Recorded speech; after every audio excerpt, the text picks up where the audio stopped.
So, fangen wir einfach mal an. Roof and panel lights as required. Emergency lights to arm.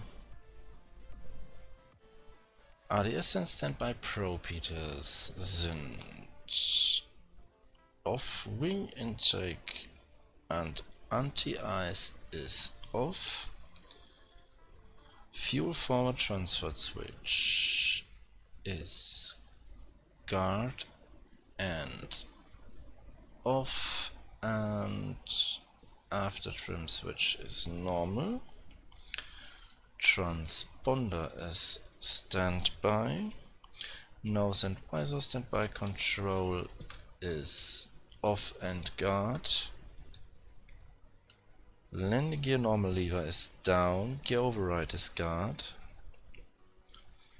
Visor nose lever as configuration. And ram air turbine switches are off. Aircraft fuel and aircraft load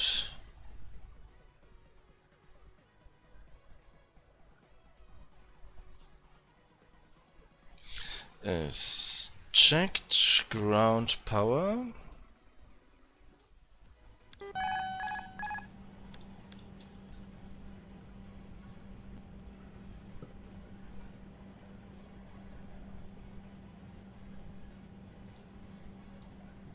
is closed, and rear extract fans and on.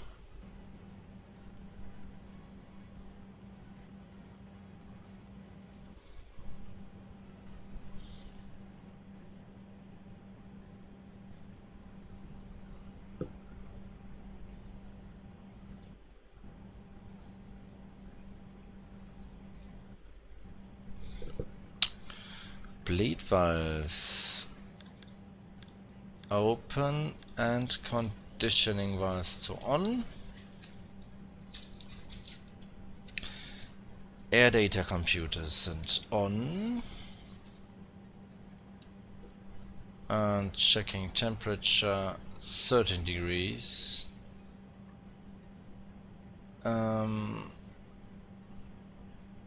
Drain master heaters and off. Transparency de-ice and demist is off, and INS 1, 2 and 3 to standby, and we have to feed our present position.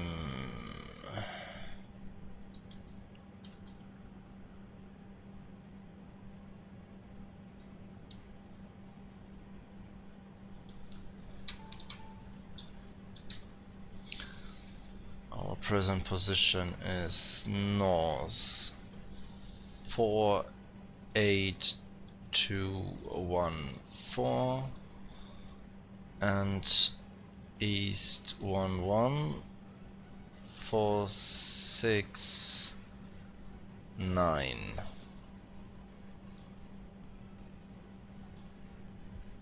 4821 4 1 1 4 6 9.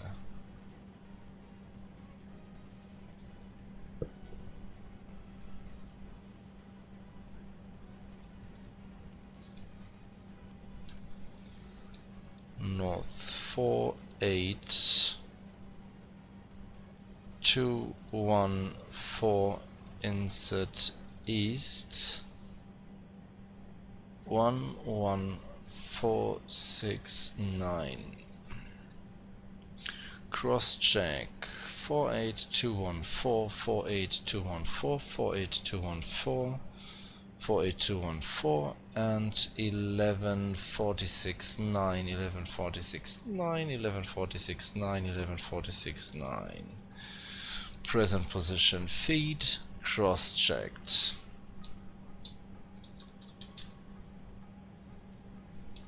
So we are switching the INS system to a line.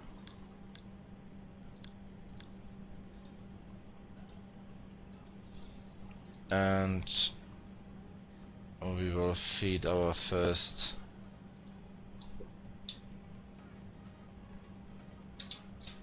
part of the flight plan.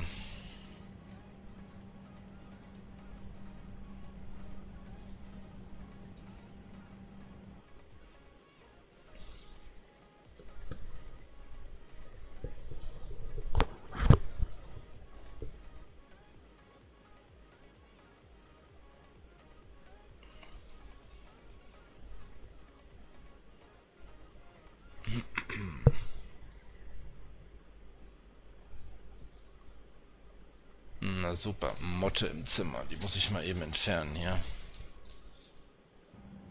So, dann machen wir trotzdem das eben aus. Ich bin sofort wieder da.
So. Motte weg und ich bin zurück.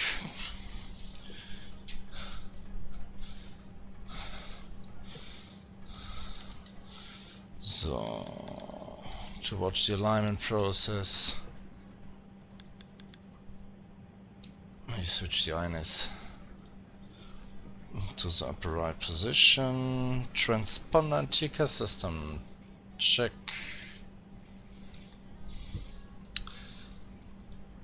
And TCAS system test OK.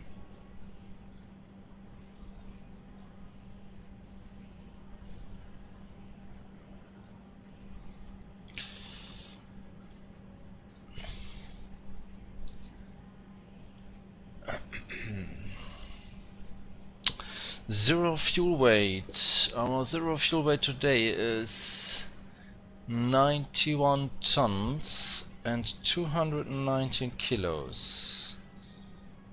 91.2, and our zero fuel CG today is 52.23. 52.23. Hello Live ATC, welcome on board.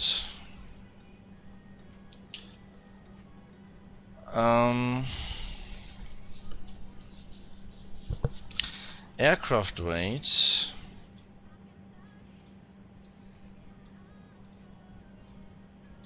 91 tons, 219 kilos. So 9 1 2 1. And fuel we have got 80 tons and 767 kilos.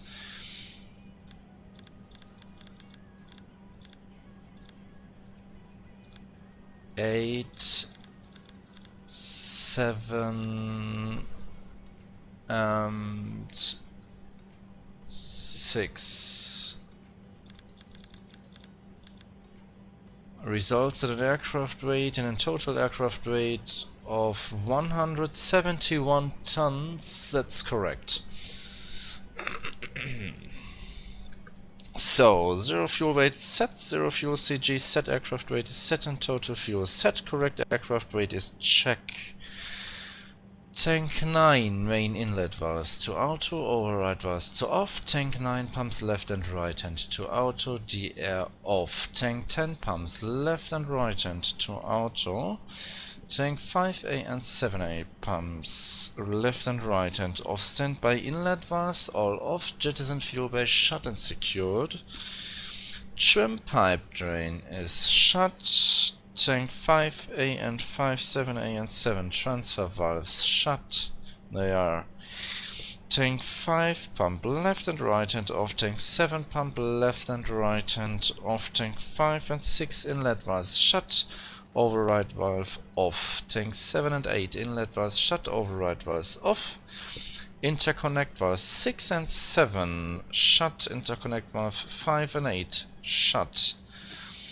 Tank 6 and 8 left and right hand pumps off. Tank 11 main inlet valve to auto, override to off. Tank 11 hydraulic pumps left and right hand green and blue to auto. Tank 11 main pumps to auto. Tank 11 DR is off. And main engine feed pumps 1, 2, 3 and 4 to on.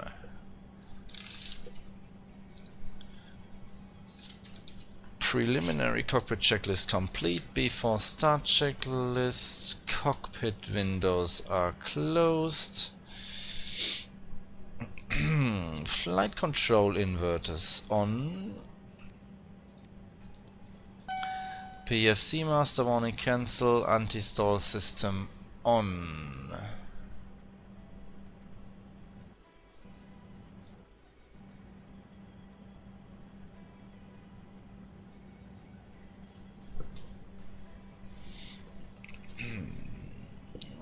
Radar INS switches to INS. Navigation radio set. Initial altitude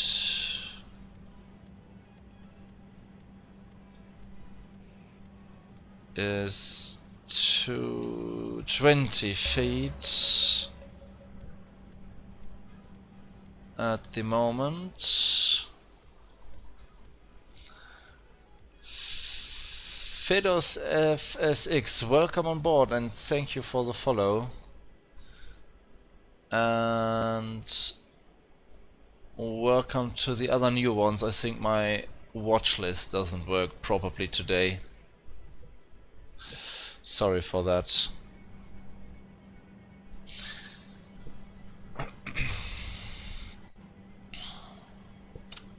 Instrument transfer switches set.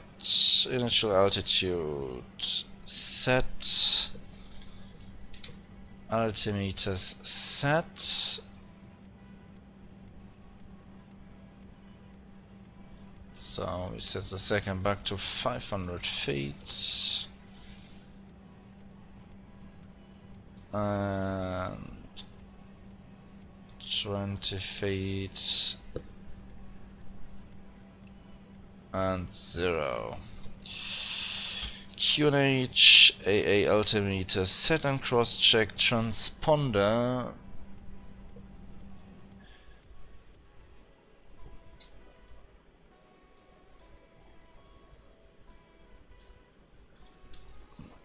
Transponder to XPDR. Hello Fedos FSX. Now I have you in my watch list. Unbelievable. That's brilliant.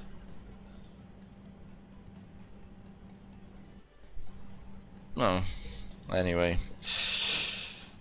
Brakes. Park checked. Navigation lights on. There. Throttle masters to main. And ground hydraulic check out. Yellow, yellow, off, off. Fuel heaters.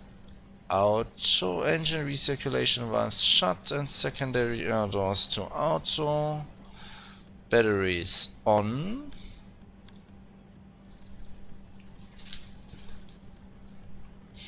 ASI box.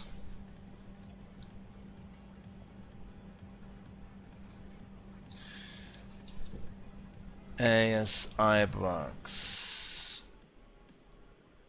V1 today is 160 knots. V2 we rotate is 183 knots.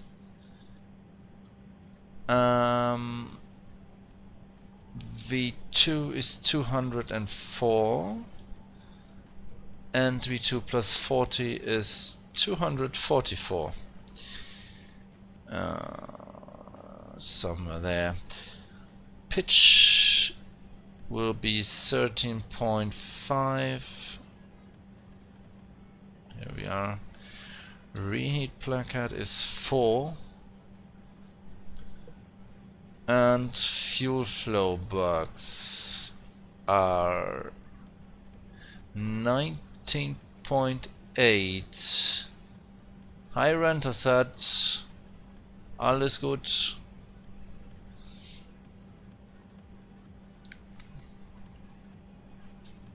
Kann dich nicht hören, bin noch am Korrektur lesen.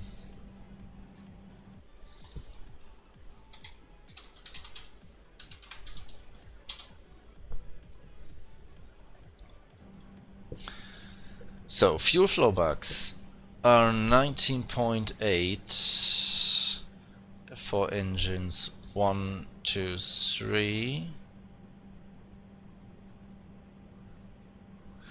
And for engine number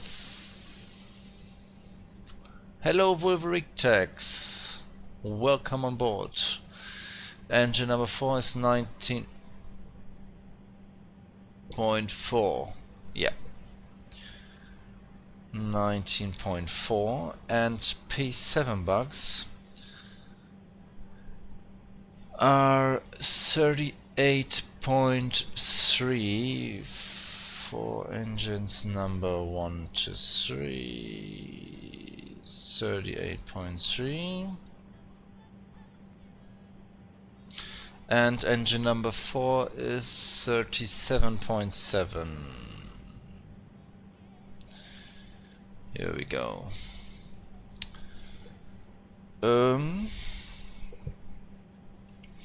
Next thing, P7 bugs set, clock and TLA bugs. Clock for the anti-noise for the reheat cut off are 67 seconds. So 1 minute and 7 seconds.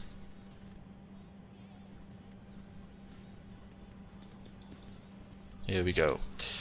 TLA box are N2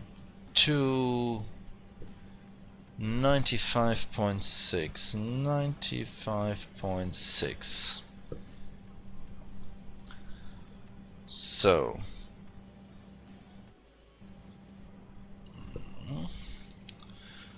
seatbelt signs on and doors closing and retract the jetway. INS 1, 2 and 3 are already aligned, so we can set them to navigation and set the third INS to position, the second to wind and the first to the waypoint data.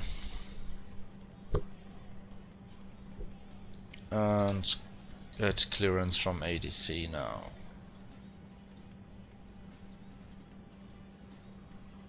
Munich clearance delivery. Speedbird 001 heavy IFR. Door lights. 001 heavy is clear. Checked.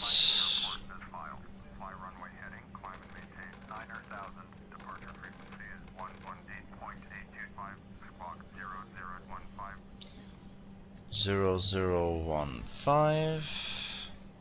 Speedbird 001 heavy cleared Dubai Airport as filed. Fly runway heading, climb and maintain 9,000. Departure on 118.825. Squawk 0015. Speedbird 001 heavy. Redact is correct. Contact ground on 121.825. Okay. Master warning. Recall. Artificial field. PFCs. Auto stabilization. Engine 1 to 4. Internal 1 4. And hydraulic and electric are on. That's correct. Anti-collision lights on. Flight deck door lock. Throttles to idle and ground crew call. Before start checklist, complete pushback checklist, conditioning valves to off, crossbleed valves off.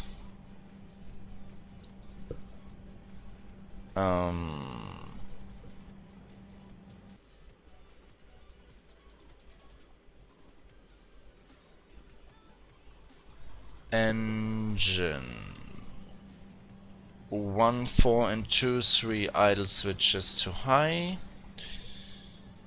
generator switches to on, and the bow switches on, the timer on, and starting engine number 3.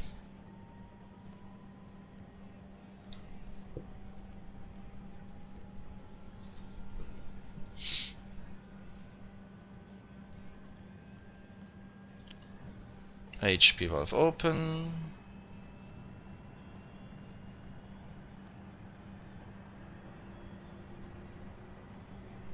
And die bow switch off. Hi Babyman, da bist du ja. And engine number 2.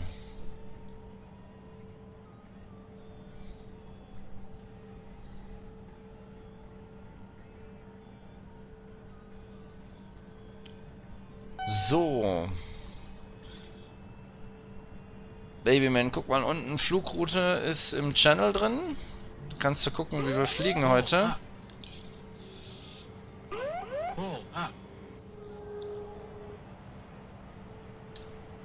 So.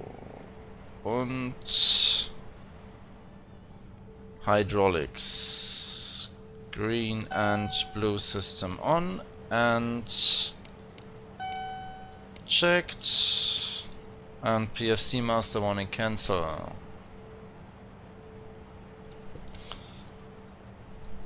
So.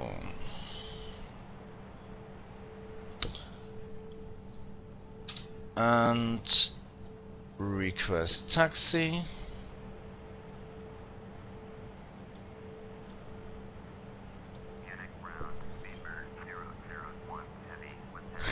Ja, wie versprochen.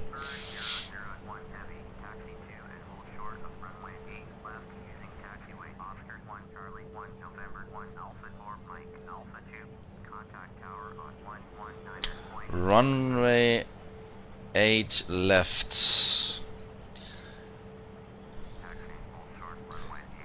So, müssen wir eben auf meine Map gucken hier.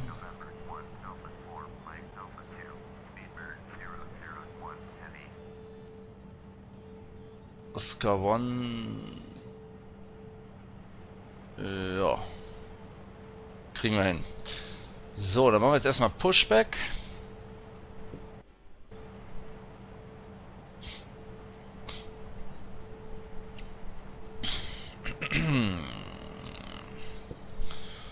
Parking Brake Release. Flugzeit 3 Stunden. Warte mal. 15 Minuten, glaube ich. Ja, 3 Stunden 13 Minuten Flugzeit. Und das sind exakt 2858 nautische Meilen. Abfluggewicht sind 171, knapp 172 Tonnen heute. Und ich bin jetzt mit der Checklist so weit, dass ich jetzt den Pushback mache. Nose to the left. Parking brake release. And pushback nose left. Und während des Pushbacks starten wir die Triebwerke 1 und 4. Und dafür machen wir jetzt die Bleed Valves auf, die Cross Bleed Valves auf und starting engine number 4.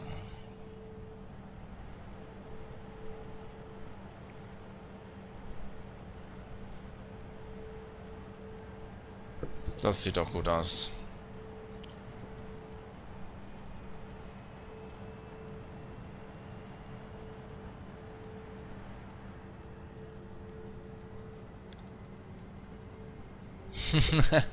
Ja, klar, alles gut. So, und Engine Number 1.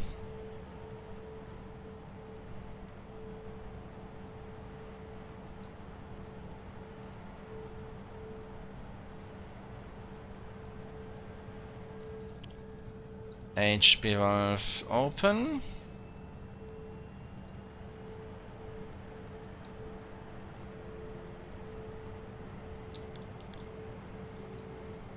Engine Number 1 läuft und damit machen wir die Crossbleed Valves aus und die Conditioning Valves an.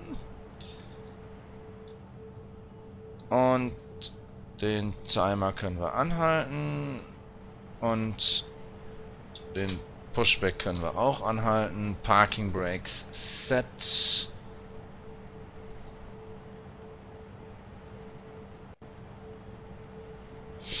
Hi Lemtrix. Ja. Lohnt sich das, die $80 auszugeben?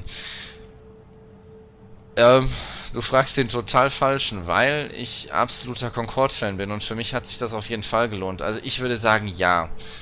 Das Flugzeug ist absolut sensationell von der Systemtiefe her und unheimlich gut simuliert.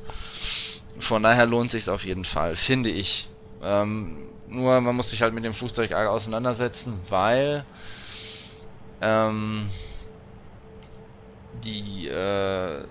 ist halt sehr komplex. Das ist ein sehr komplexes Flugzeug und die Checklisten sind ziemlich lang.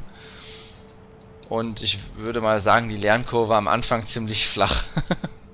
Aber wenn man damit zurechtkommt, wenn man es fliegen kann, macht es echt Spaß.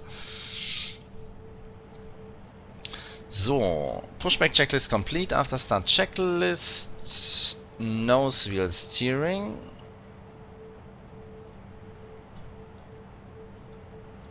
Checked. Mech jam light off. Electric trim 2 and 1 off. And testing the green hydraulic system. Full up, full down, full left, full right, rudder left, and rudder right. Ja, das sind um die $80. Hi S-Fighter.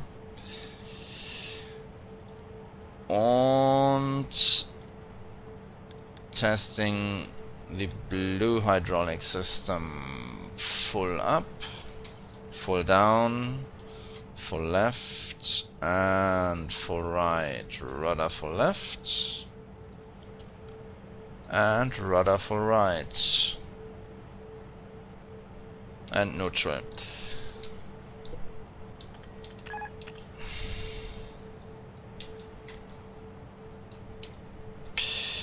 AFCS checked. Auto stabilization number 1 and number 2 to on. Artificial fuel pumps number 1 and number 2 on. Engine anti-ice is not required. Brake fans on. Door warnings tested off. Hydraulics checked. Electric 1 checked. Electric 2 checked. And ground bypass. Ja, genau. Warte mal eben, ich muss mal kurz lesen. Wow, das ist schon viel Geld. Ja, das stimmt. Das ist wirklich viel Geld.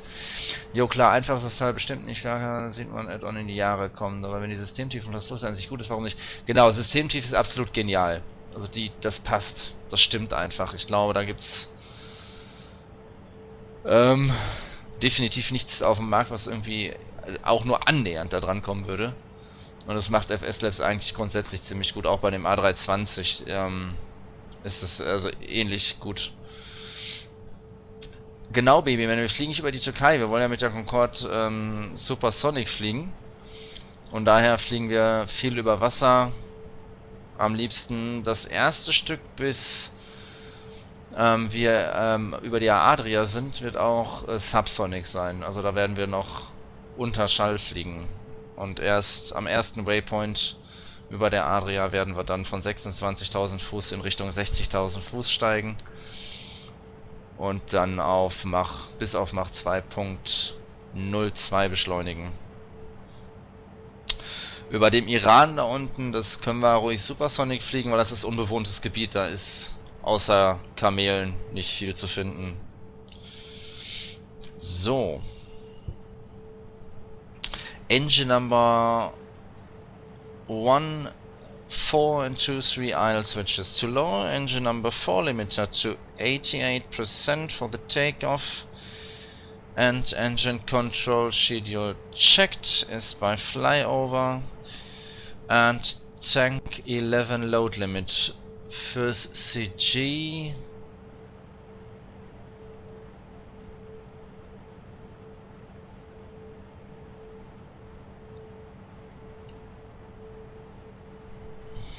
Ein Stück Geschichte, ja, absolut. So, CG-Wert bei der Concorde.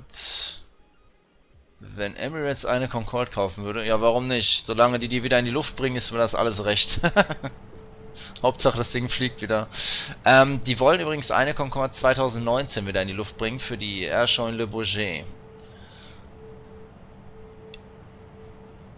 Da sind sie fleißig dran am Basteln am Hydrauliksystem aktuell. Und überholen es komplett. So. Jetzt aber for Takeoff. Tank 11 Load Limit Controller bei 5,1 Tonnen. 5.1. 5140.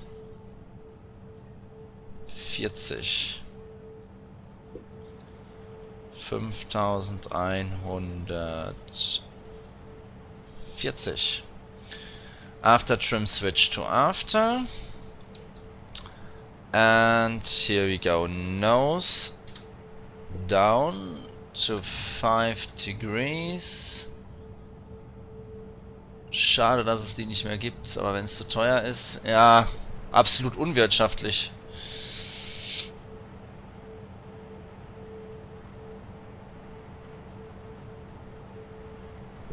Jetzt sind 1000 Follower Stream geben. Naja, deshalb, ich habe ja noch ein paar offen, also von daher. So, Parking Brake Release.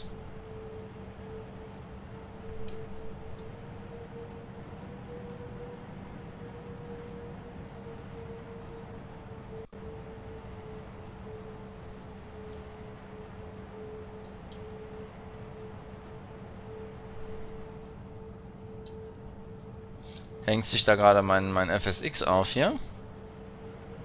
Ah ne, jetzt geht's. Was auch immer das jetzt für eine Gedenkminute war hier. So. Taxiway. Oscar 1.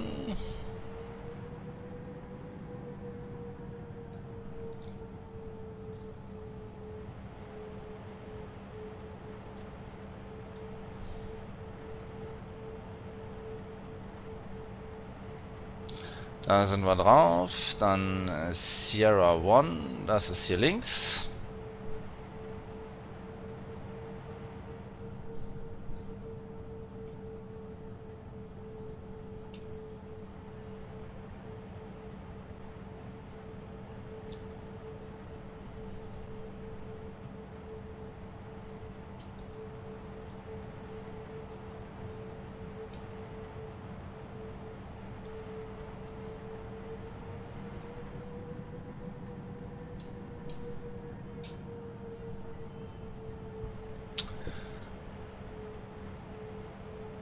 Hello Bin 285, welcome on board. So.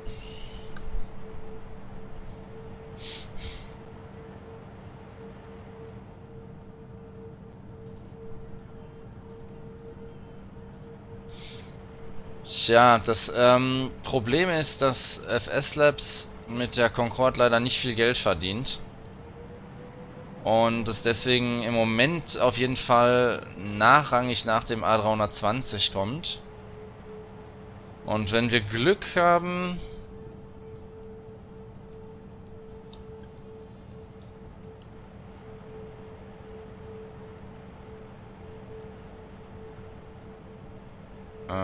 muss ich jetzt hier links oder muss ich die nächste links? Warte mal. A4, das müsste der nächste sein. Also wie gesagt, mit dem A320 verdienen die natürlich wesentlich mehr, deswegen hat der jetzt Vorrang und zurzeit entwickeln die ja auch noch irgendeinen, wo sie noch nicht bekannt gegeben haben, was das für einer ist. Lemtrix, danke fürs Follow. So. Alpha 4, das ist hier rein.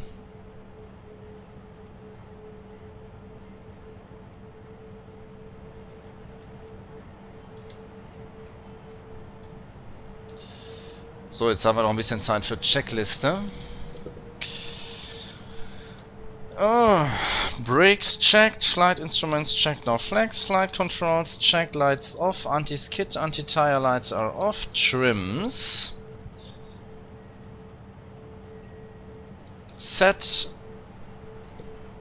Throttle masters to... Whoops. To the other position. Auto throttle on.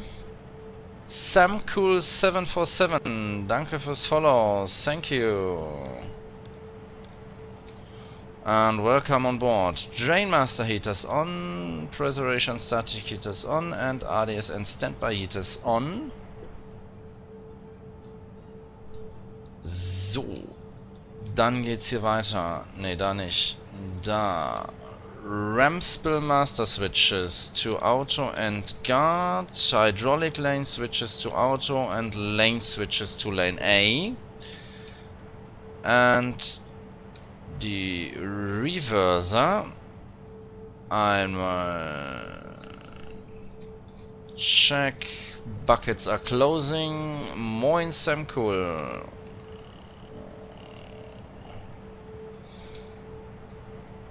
Das ist der Default EDDM. Ja, das Problem ist, ich hatte mir zwar die Add-on-Szenerie runtergeladen, aber da geht meine Framerate derart in die Knie, dass ich die mal ganz schnell wieder gelöscht habe. Dafür habe ich aber mir die Tage AS16 runtergeladen mit samt Active Sky. Das ist ganz cool. So. CG Position. Da müssen wir mal eben hier aufs Fuel Panel gucken. 53, so, das passt, das können wir so lassen.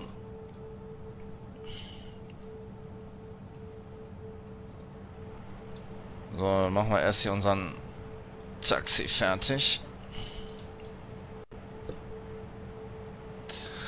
Dubai. Guck mal unten in der Beschreibung im Channel steht auch die Flugroute mit Bild.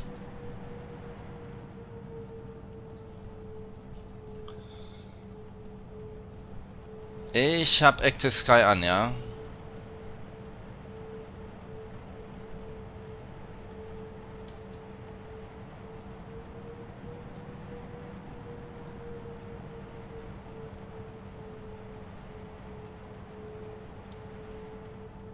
So. FSX, yo. Ich find's echt gelungen. Also gefällt mir. Also allemal besser als die Clouds vom FSX.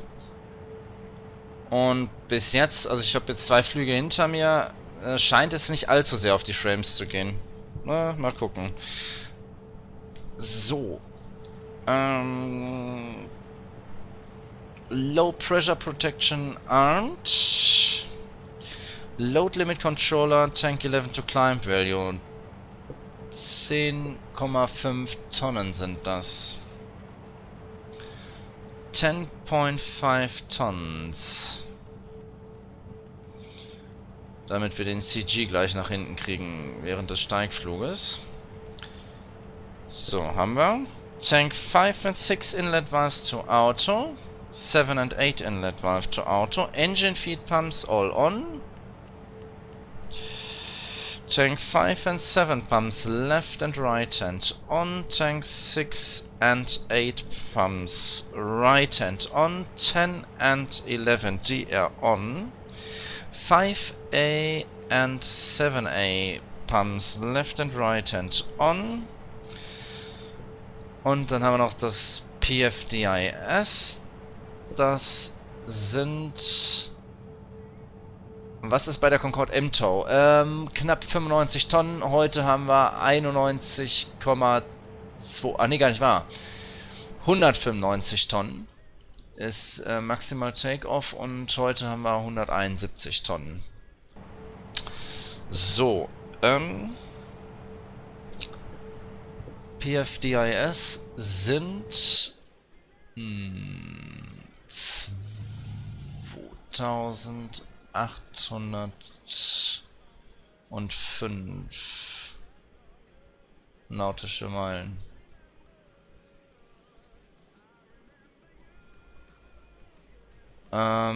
Ja, bin ich... Nee, mit einer Default nicht. Gestern mit einer Legacy. Warum fragst du? 800 nach oben. 285.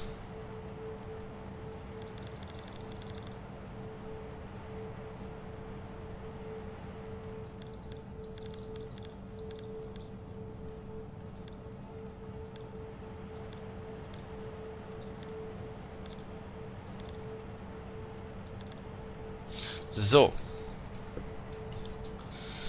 285 haben wir. Taxi checklist complete. Before takeoff checklist. Landing lights on. Transponder set. Wheel overhead lights sind off. Master warning. Recall nothing inhibit. Takeoff monitor checked. And takeoff clearance. Das führt bei mir zu komplett bescheuerter Flugdynamik. Ja, das müsste ich mal gucken. Also gestern war es völlig in Ordnung eigentlich.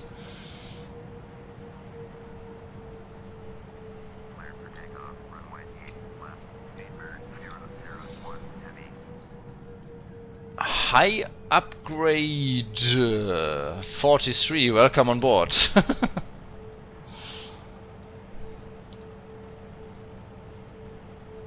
So, das wird heute ein nicht ganz so langer Take-Off-Roll werden.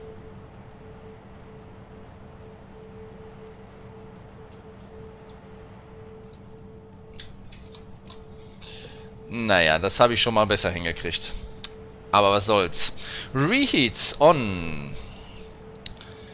Engine 1, 4, 2, 3, idle switches to high. Nozzle override lights sind off. Pitch index checked. Trims is checked. Flight directors checked. Brake fans off. Brake fans overload MI is black. Und damit geht das los. Parking brake release, and here we go in 3, 2, 1, now.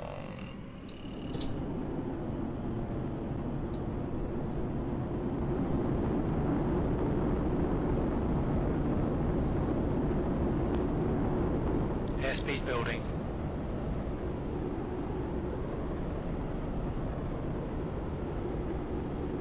...100 knots. Engine failure.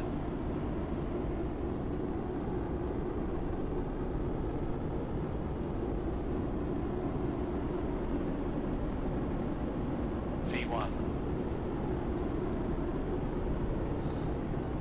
Rotate.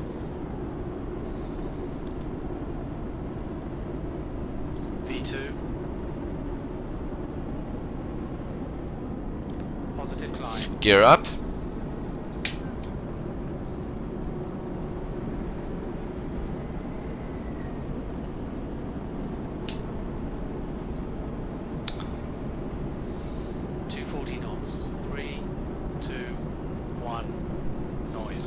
Afterburners off and to 59%.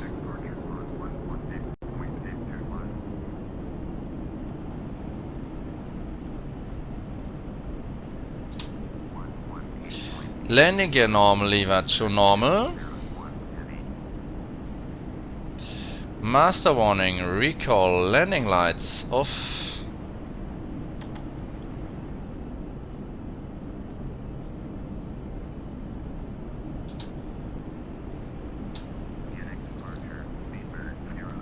And engine flight rating mode to flight.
So.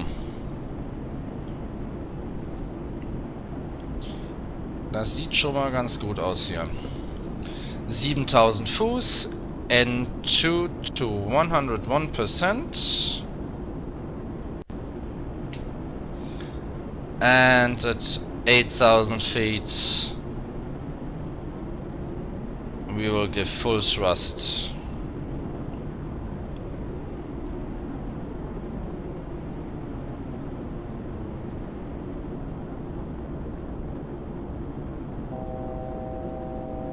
Altitude alert, 1,000 to go.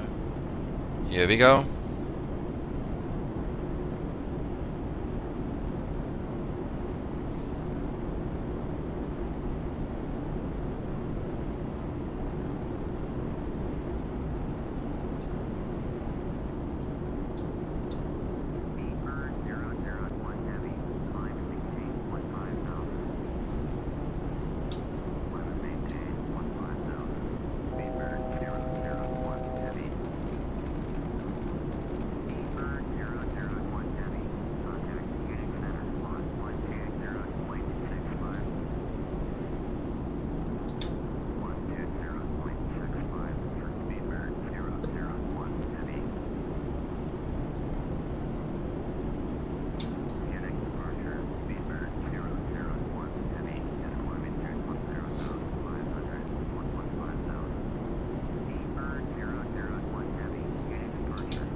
So.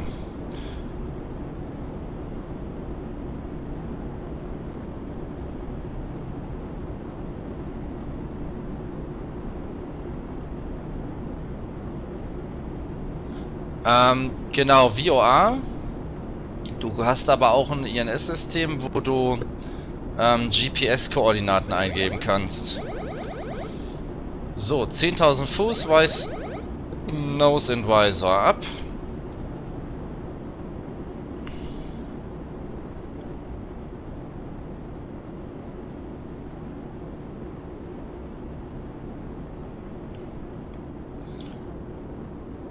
So, jetzt beschleunigen wir auf 390 Knoten. Und dann schalten wir auch um auf Autopilot.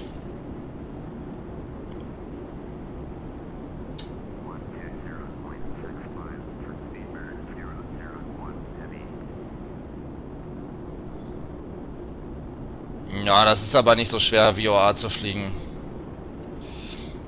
Das ist auch VOA hauptsächlich für die Approaches. Das ist nicht für den Hauptflug gedacht.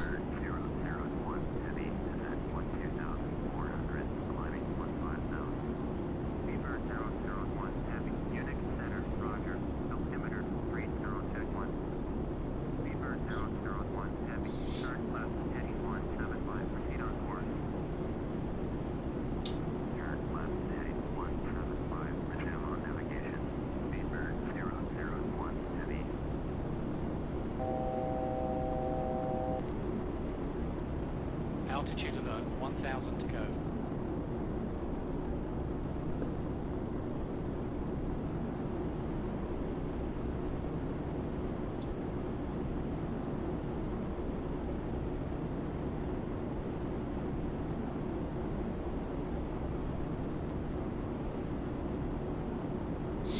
Hi, Merjim Royce. Welcome on board.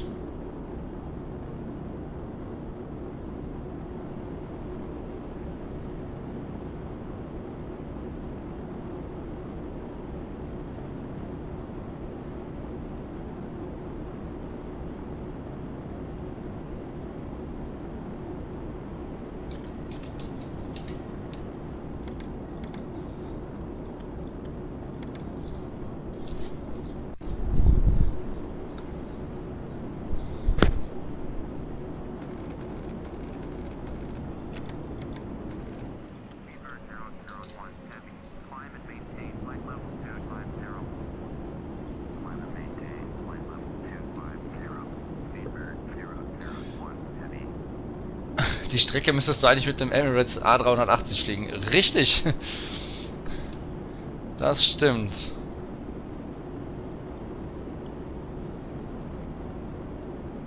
So, jetzt mal eben den Rest der Checklist. ADS in Standby, Pro Peters.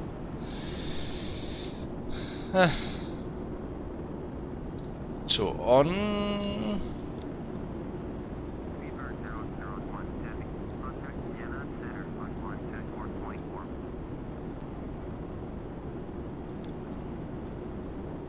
124.4. Ach, Kerl. So. Das war erstmal wichtig. 124.4 Dann 01 heavy. after trim switch to after. Engine rating mode to normal.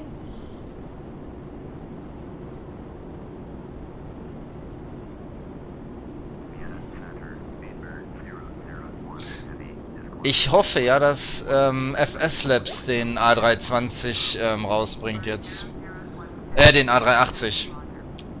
Vielleicht, das wäre was. Den würde ich mir dann noch zulegen wahrscheinlich. So. Altimeters müssen wir noch machen. 299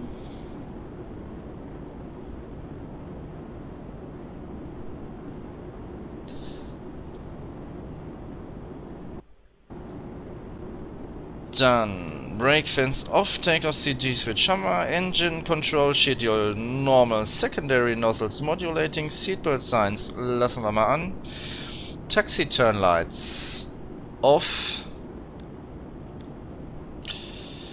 untrimmed transfer switches revert, tank 11 DR off, there it is. And here we go.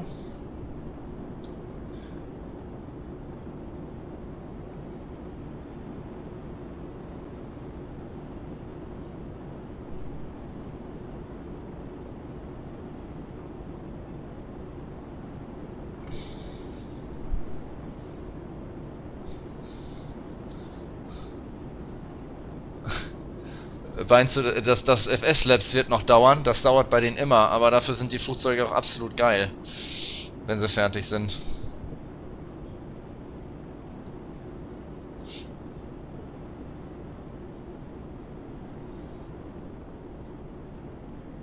So, jetzt hat sich's doch ein bisschen beruhigt hier. Altitude alert, 1000 to go. Climb and maintain flight level 260. Climb and maintain flight level 260. Speedbird 001 heavy.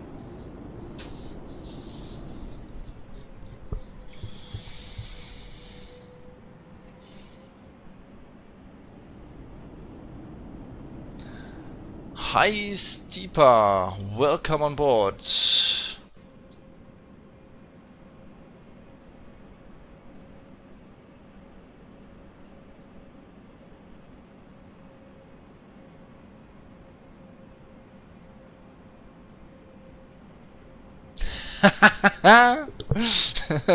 Danke, Rent-A-Set.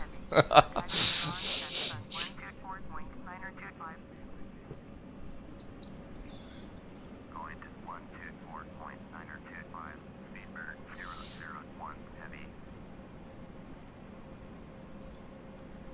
Milan Center, Speedbird 001 heavy with you. Ja, mal gucken. Speedbird Mal sehen. 001 heavy. Milan Center, roger.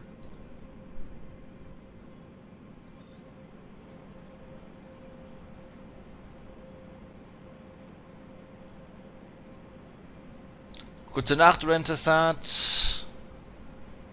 Danke dir.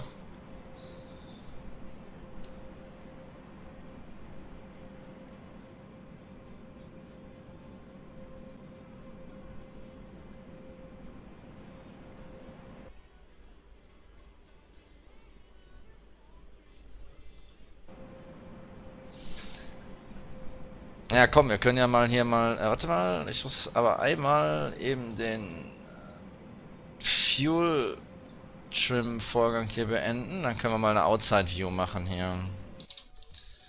Da. Nice.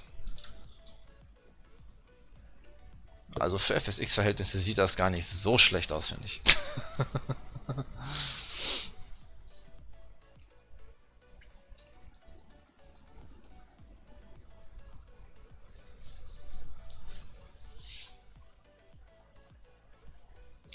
Hallo Hookender and Woodcut. Welcome on board. Die Alpen. Ja, genau, die Alpen. Über den Alpen wollen wir fliegen oder so ähnlich. Ich gucke gerade mal dort. Wer mal an der aktuellen Flugroute und meiner Position interessiert ist, einfach mal auf den Link klickern. Die Map in der links an der Seite ist ja doch etwas klein. Ups, da wollte ich gar nicht so hin. Da wollte ich hin.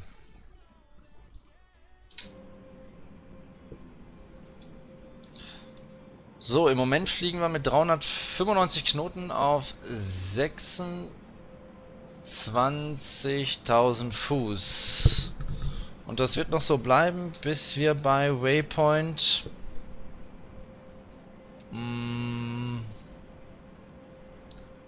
Hi CPT Rossetti, welcome on board. Das wird noch so bleiben, bis wir bei Waypoint 5 sind. Denn so lange fliegen wir noch über Land. Fehler bei der Concorde? None. Keine. Total cool. Die läuft bei mir wie ein Peitschendopp. Nee, ohne Scheiß. Ich habe wirklich keine Fehler. Ich habe die Tage mal zum allerersten Mal scheinbar eine defekte Panel State gehabt, die mich beim Pushback die hat zum Totalabsturz des FSX geführt irgendwie. Das war aber keine Ahnung, woran es gelegen hat. Ich habe dann einfach neu abgespeichert und dann ging es wieder.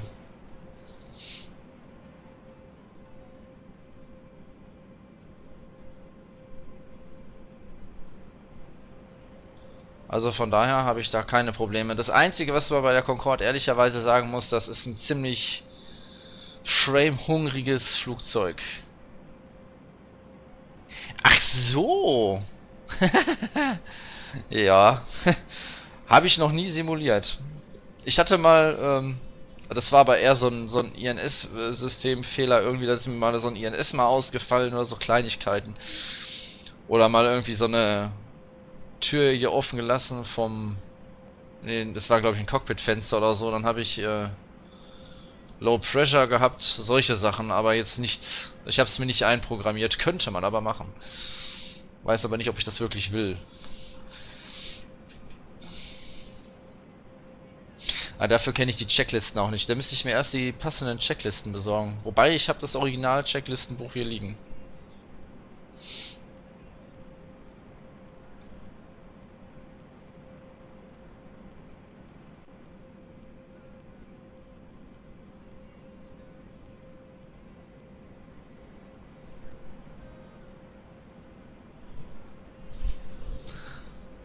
Hi Milindur. Hi Einpinsel.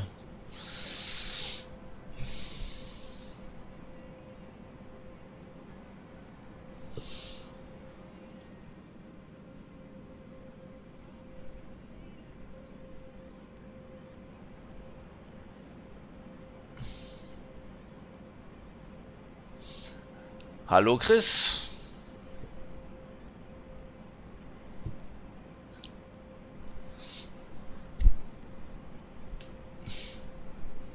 In 10 Jahren müsste ja doch das eine oder andere vorgekommen sein. Ja.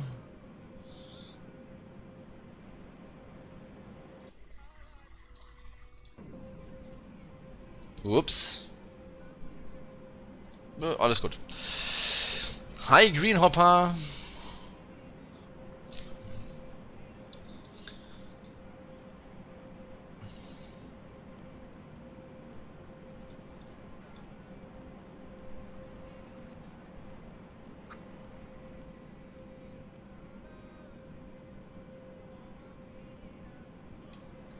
Das sieht soweit alles gut aus.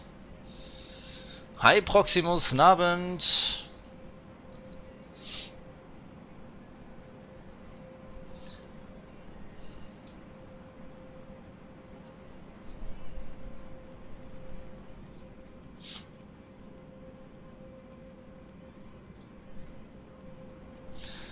So. In 40 nautischen Meilen machen wir die Acceleration.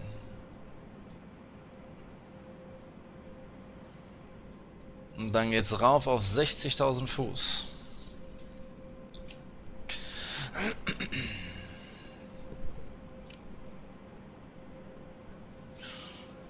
Bei schönstem Wetter.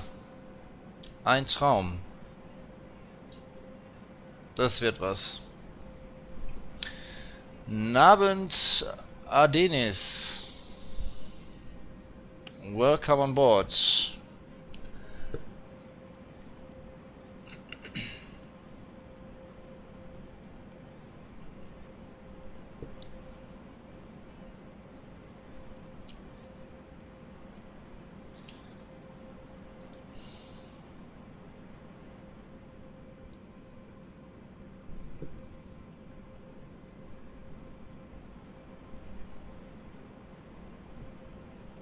Real-Life-Wetter, yep, definitiv. Jo. Im Moment ziemlich klarer Himmel. Alles schön wolkenlos hier. Nur nach dahin ist ein bisschen was noch. Da können wir mit leben.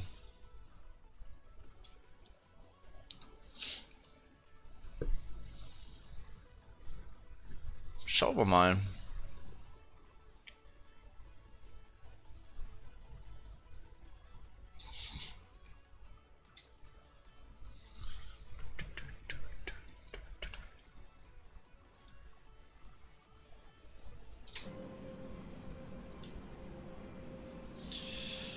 So, was macht denn mein Treibstoff hier so? Das sieht alles ganz gut aus. Die könnten wir... FS Labs Concord, jo. Was anderes lohnt sich auch nicht wirklich, glaube ich. So, in 5 Minuten geht's los.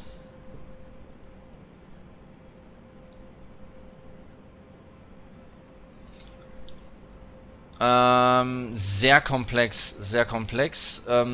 Das Fliegen an sich ist relativ einfach. Also das Handling ist gut, die Komplexität ist ziemlich heftig. Ich fliege die jetzt seit 10 Jahren und ich glaube, ich habe so ungefähr, ja, gut 3 Jahre gebraucht, bis ich die drauf hatte. Macht aber, wenn man es kann, absolut Spaß. Kann ich echt nur empfehlen. Ist halt mal was völlig anderes. Kein Glascockpit, sind alles analoge Anzeigen.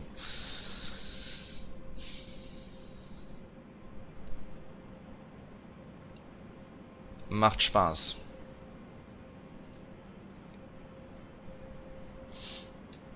Und die Checklisten sind halt ziemlich lang. Also wo andere nach 10 Minuten oder einer Viertelstunde fertig sind mit ihrer Checklist, bin ich noch eine halbe Stunde dran. Also ich brauche ungefähr eine Dreiviertelstunde von Cold and Dark bis zum Takeoff Roll. So. 3 Minuten. Dann könnte ich schon mal hier meine 60.000 einstellen.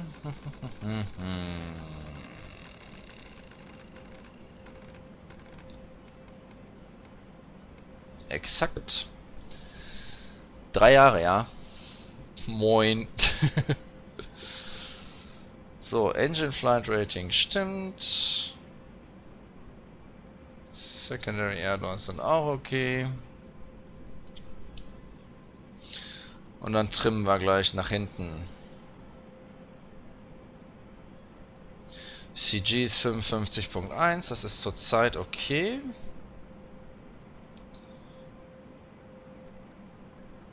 Die können wir mal eben ausmachen so lange. Die können wir noch anlassen.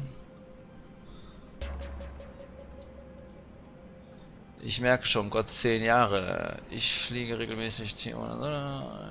Liebe sie, ist komplex und natürlich anspruchsvoll. Marosaurus, danke fürs Follow und welcome on board. Natürlich anspruchsvoller bin ich hoffnungslos.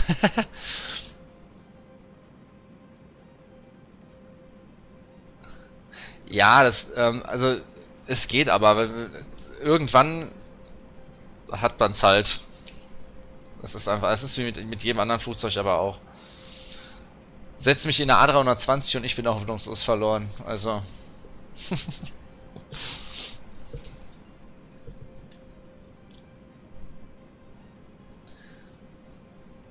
Links im Stream, das ist ein kleines Programmchen, das nennt sich Flight Sim Manager. Sim Flight Manager. So rum, Sim Flight Manager heißt das. Musste mal googeln.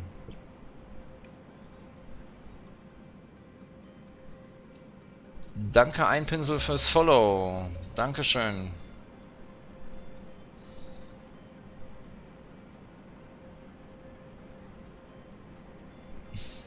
Quarz. Danke fürs Follow.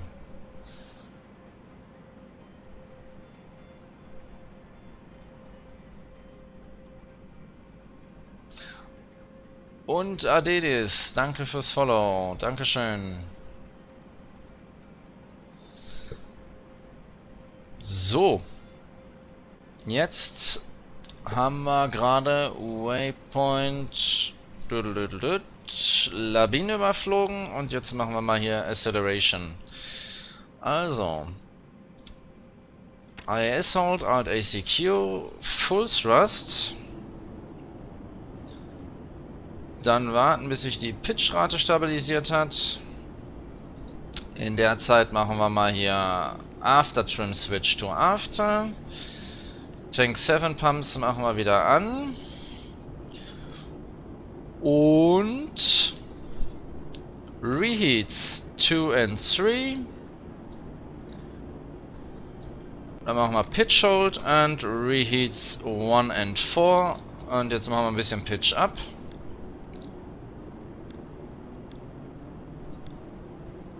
Und jetzt versuchen wir mal 400 Knoten zu halten. Rein über den Pitch.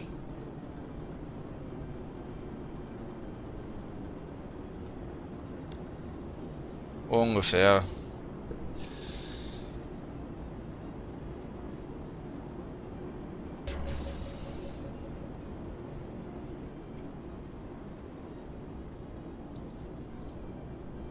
So.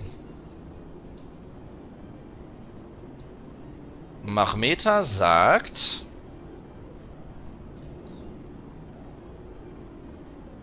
Mach gleich 1.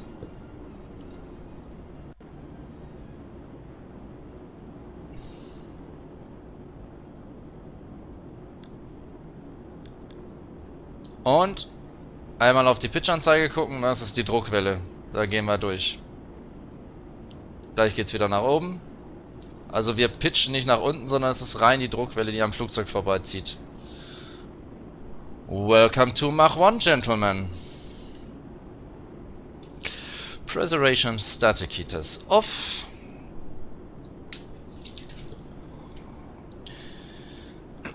Engine anti-ice is off. Wing intake and anti-ice off. Transparency, de-ice and demist is off. And 395 knots, das ist perfekt.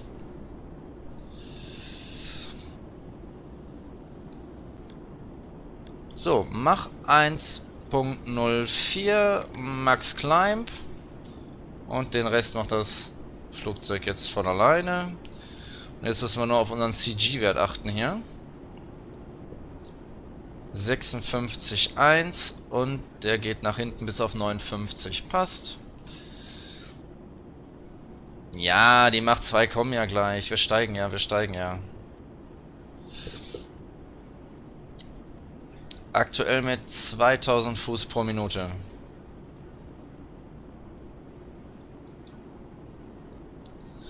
So, bei Waypoint 6 nach 7 muss ich meine nächsten Waypoints nachladen. Jo, da haben wir aber noch ein bisschen Zeit. Nicht so viel, aber wir können mal Outside View machen. Tada, Nachbrenner, yeah. Nachbrenner im Passagierflugzeug, das war doch mal einmalig. Eine tolle Idee. So, und rauf geht's auf 60.000 Fuß. Aber von London nach New York in 3 Stunden ist schon verlockend. Naja, 3,5. Ein bisschen mehr hat's gebraucht. Aber das hat Stil, ja, das stimmt. Da ist aber auch mit Reichweite vorbei, ne? Weiter kam die kaum, die Concorde. Für alles andere muss man dann Zwischenstopps machen. Also hier so ein Nonstop von München nach Neuseeland ist nicht. So, Cockpit. Hier ein bisschen aufpassen, dass mir nichts durch die Lappen geht hier.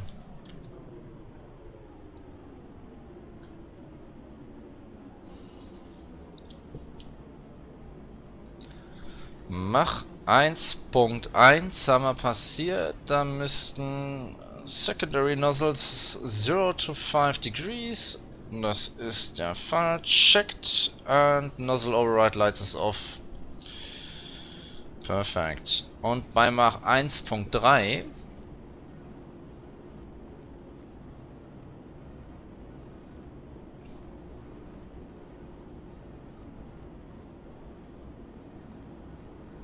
wäre mal schön. Ja, prinzipiell mache ich den Flug nicht. Ich mache mir Zwischenstopp in Dubai. Deswegen heute München-Dubai und morgen Dubai-Neuseeland. Beziehungsweise gar nicht wahr, nicht Neuseeland. Schwachsfug. Sydney. Komme ich immer auf Neuseeland? Sydney fliege ich morgen.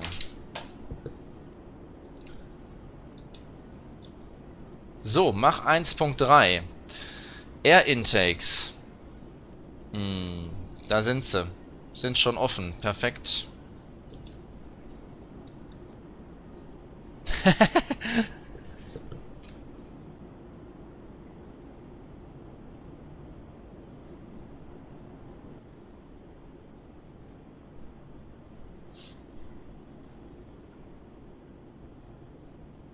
Ja, 001 war das Callsign für den Flug von Heathrow nach New York. Und von New York nach Heathrow 002. So. Mal eben meine nächsten Navigationspunkte ins INS laden.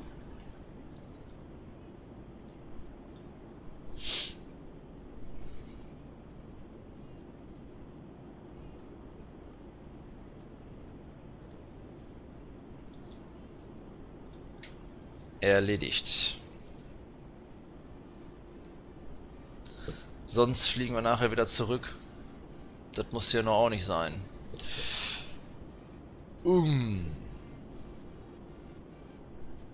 So, was macht mein CG? Was macht meine Fuel-Pumperei? So. Fuel Tank Number 9 is empty. Pumps left and right hand off. CG ist 57.6. Das sieht gut aus. Bei einer 777-200 LR ist auch nicht viel zu holen. Ne, ich glaube auch nicht, ne? Das haut nicht hin. 001 auch die Telefonnummer für die Concorde. So. Mach 1.6. Bei Mach 1.7 können wir die Reheats ausschalten. Spart dann ein bisschen Sprit, weil im Moment verbrennen wir hier pro Triebwerk schlappe 10 Tonnen pro Stunde. Nur das ist ja nicht viel.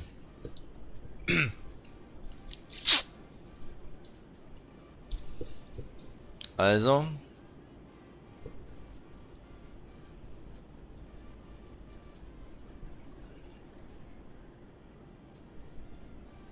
Dann wird halt in der Luft aufgefüllt. Ist doch alles gut. Mach 1.7. Reheats off. Engine 2 and 3. Stabilized and reheats off engines number 1 and 4. Stable. 10 Tonnen bei knapp 100 Passagieren. Warte mal, wie viele Passagiere habe ich denn heute mit? Warte mal, ich guck mal gerade. Ich habe 40, 20, 40, 60, 80, 87. 87 Passagiere habe ich an Bord heute. Plus 2, 4, 6 Stewardessen und 5 Crewmitglieder. Sehr schön. So. CG. Was sagt mein CG? 58. Das sieht doch hervorragend aus.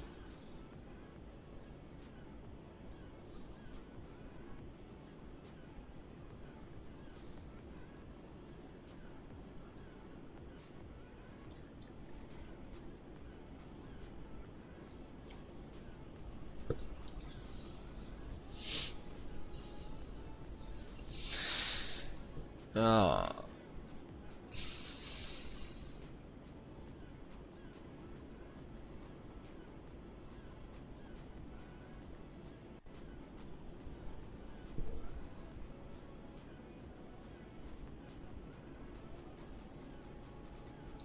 Hallo Paramir.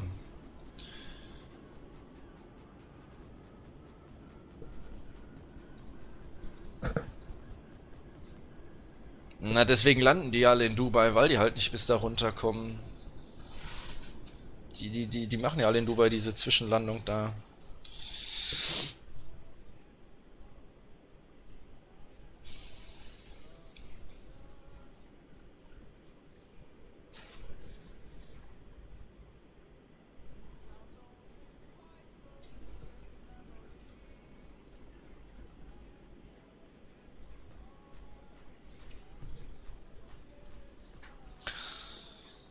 Dum, da, dum, dum, dum.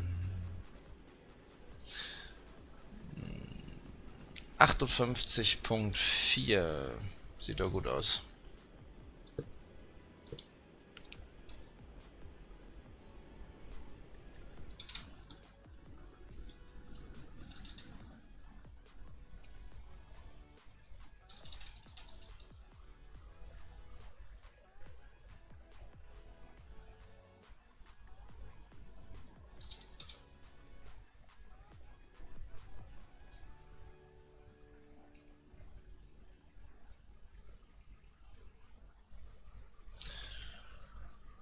Schönstes Wetter heute.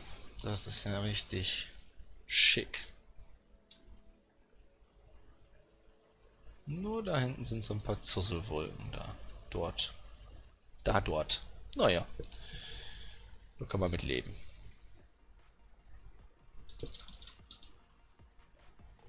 Yeah. I can switch to English as well. No problem.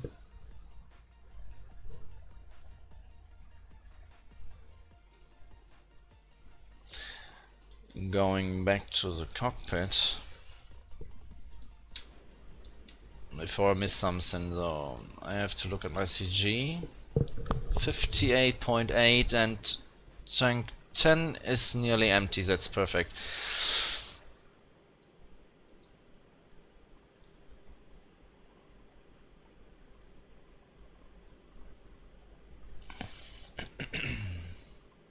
$58.9.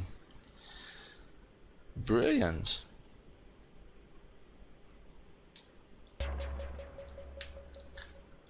And tank 10 is empty, so we can switch the tank 10 pumps left and right hand to off. And Peter Pointer 12, thank you for the follow. Welcome on board. After trim switch to normal and guard, and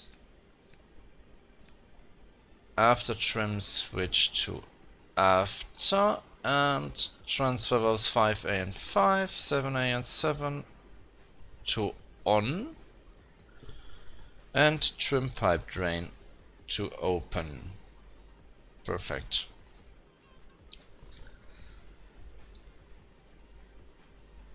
I'm Dutch, so I can't understand any German. Cool. Okay. I was in the Netherlands today at Burger Zoo with my 2 kids.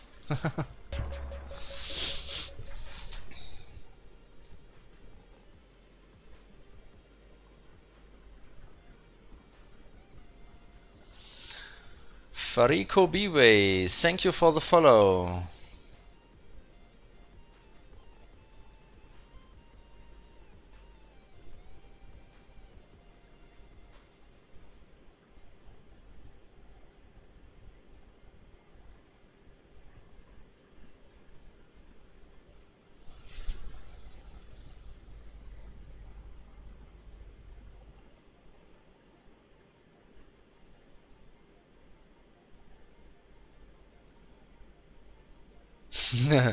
Lemtrix, can you understand Dutch? So when it's basically German, then you then I think you can understand Dutch.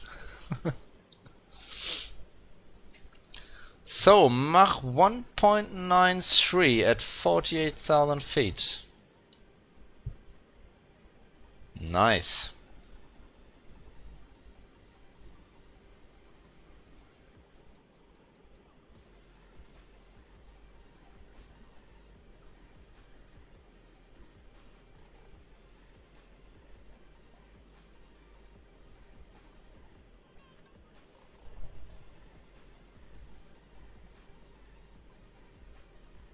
Actually, I come from Belgium. Ah, okay.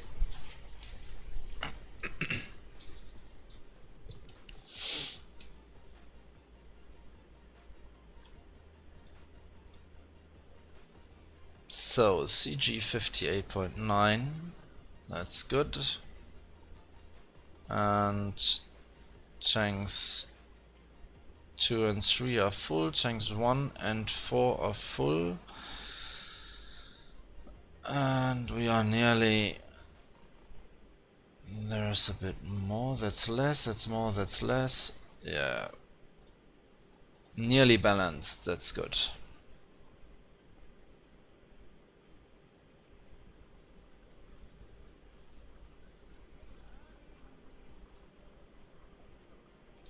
So the reason why I'm looking so often to the fuel panel is that the CG from Concorde moves from the front to the back while we accelerate to Mach 2.02.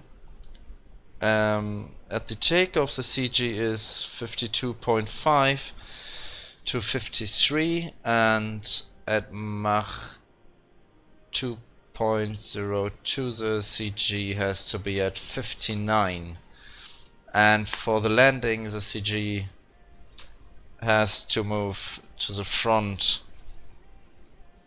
again to 52.5. So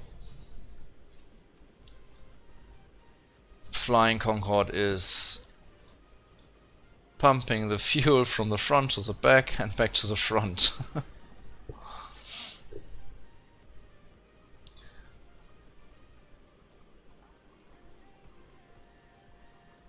Kartoffeln, yeah, potatoes, that's right.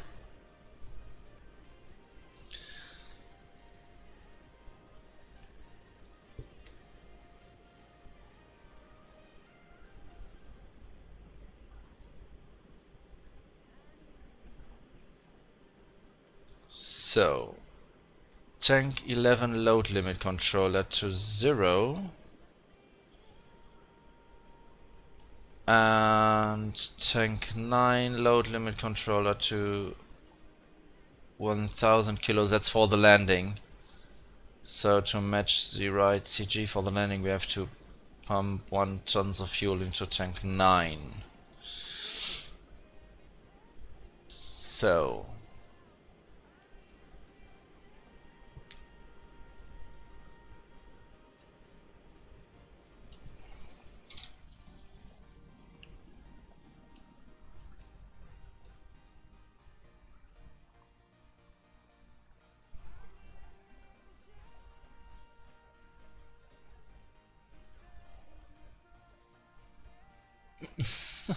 a bit African. Damn.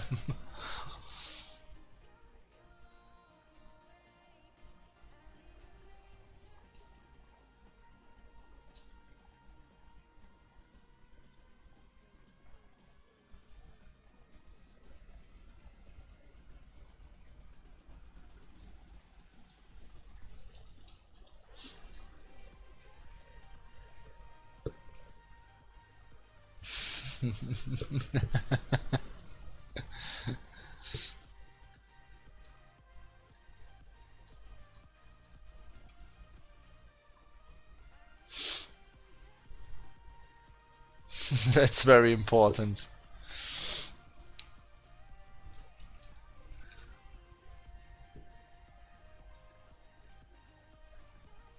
My grandparents love the Mosel in Germany. Yeah, that's a very nice region. Yeah, absolutely.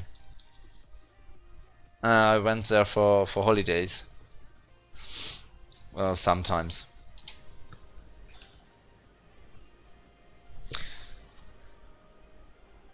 So waypoint 67, waypoint 4 to waypoint 5, then I have to load my next navigation points. Not at the moment.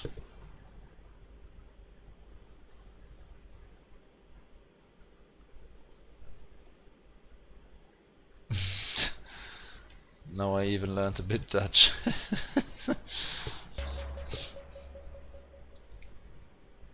So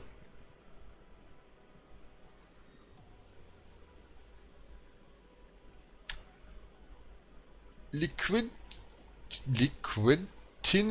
thank you for the follow anyway. I can assure that I agree on punch.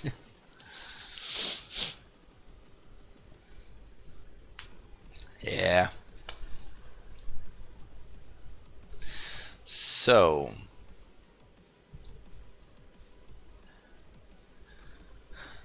make a small left turn now at the moment to stay some miles away from the coast of Albania and the coast of Greece, so we can fly supersonic speeds and protect the coastlines from the sonic boom. There is a coastline.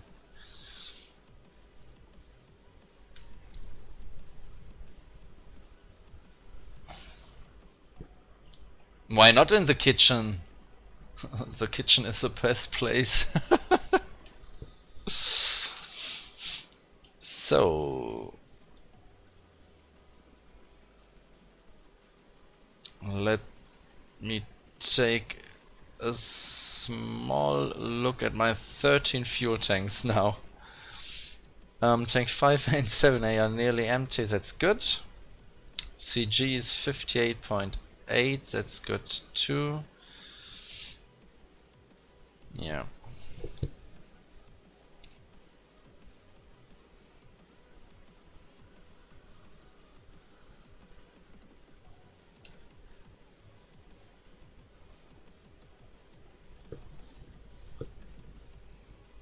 Very nice.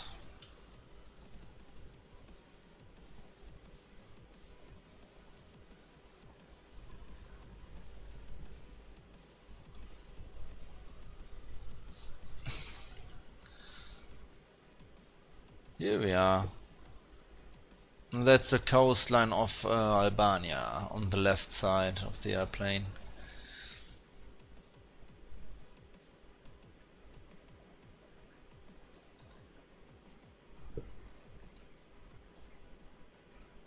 When somebody is interested in the actual flight route, feel free to click on the link below in the chat.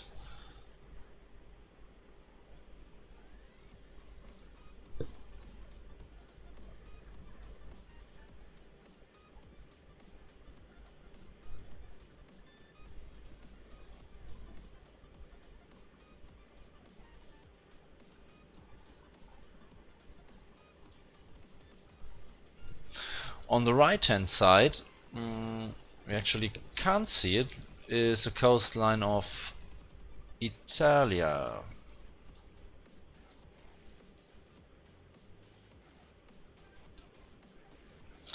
Mach 2.01 at the moment.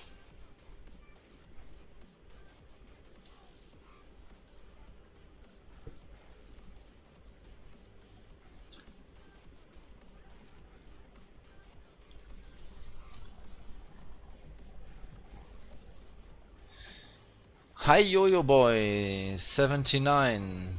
This is awesome. Yeah.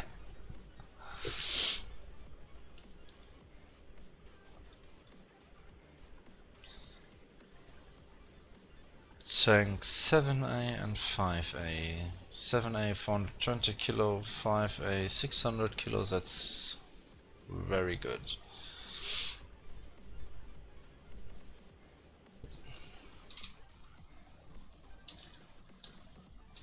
Yeah. There's Italia. And on the left hand is... that is Greece and that is Albania.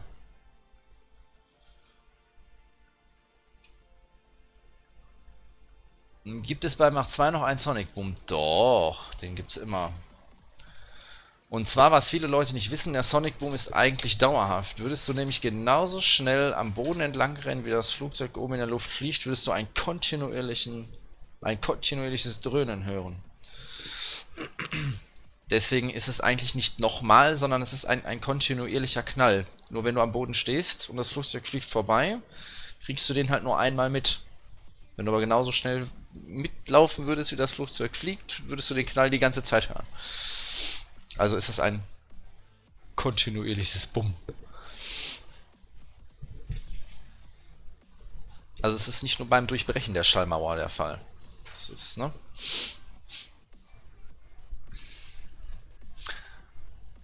I tell it again in English. The sonic boom, S-Fighter asked the sonic boom if the sonic boom appears at Mach 2 again, and I just told him that the sonic boom is a continuous boom, so when you walk on the ground at the same speed that the aircraft flies, you hear a continuous boom. So it's not only when the aircraft passes Mach 1 or Mach 2, it's a continuous boom from Mach 1 to whatever. No, you can't hear the boom in the plane. The only visual indication that the aircraft breaks the sound barrier, apart from the Mach meter, is the pitch index. Will swaddle to a minus pitch about approx minus 4,000 or 5,000 feet per minute, and comes back up again. So that's the only indication that the aircraft breaks the sound barrier from the inside. The other indication is that the aircraft heats up, the fuselage, the outside of the aircraft will heat up to 127 degrees. So if you feel the window of Concorde, you can feel the heat.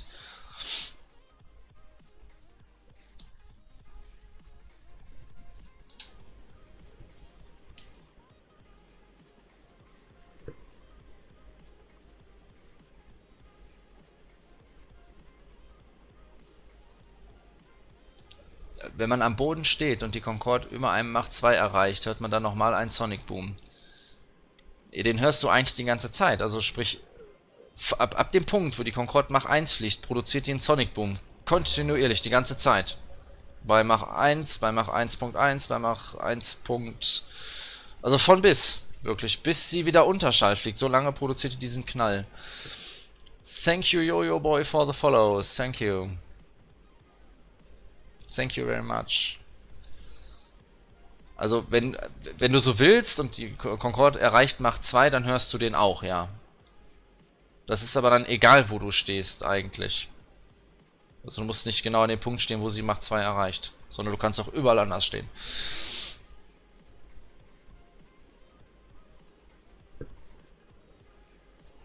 Was? Ist das jetzt ein was, weil du es nicht verstanden hast, oder ein verwunderndes was? Can the nose of this Concorde also get down? Yes, she can. And that's very useful because the Concorde has a very high angle of attack at the landing and at takeoffs. The angle of attack at landing of Concorde is approx 11.5 degrees, so if I can't pitch the nose, I actually can't see the runway in front of the airplane. So I have to pitch the nose down to 12.5 degrees, and the visor moves down, and only then I can see the runway properly.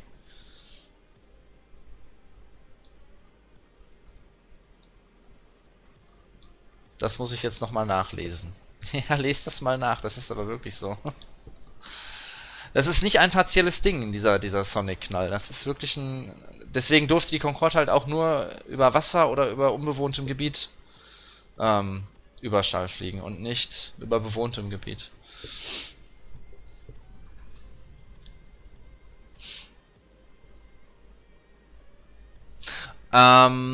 Farico, when you want, look at my channel a few scrolls down. There is a link to my YouTube channel with a lot of Concorde flights, and there you can see how the nose is moving, or you have to wait approx 2 hours and then I will land in Dubai. So then you will see the nose dropping down too.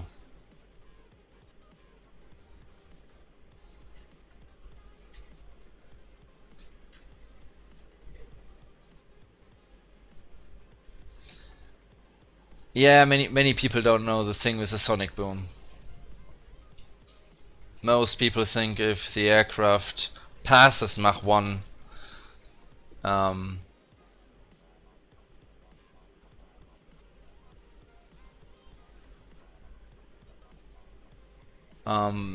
lot of people think when the aircraft passes Mach 1, it produces a sonic boom. They don't know that the sonic boom is a continuous thing. Waypoint 122. I have to reload at waypoint 4 to 5. That's okay. Well, that's how the saying is.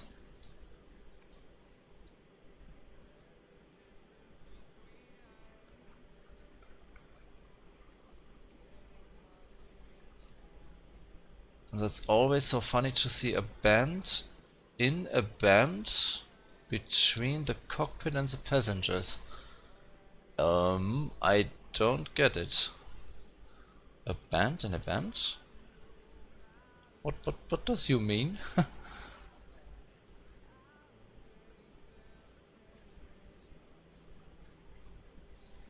A band in a band.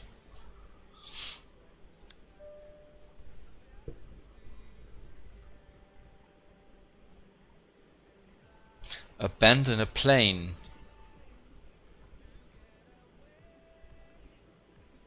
Second bend. I don't know. I actually don't know what a bend is. Wait a second.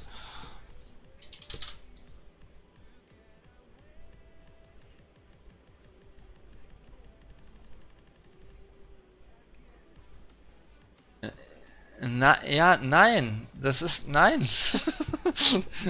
Das hat nichts mit dem Übergang von... Das ist einfach, sobald du Überschall fliegst, produzierst du kontinuierlich einen Sonic Boom.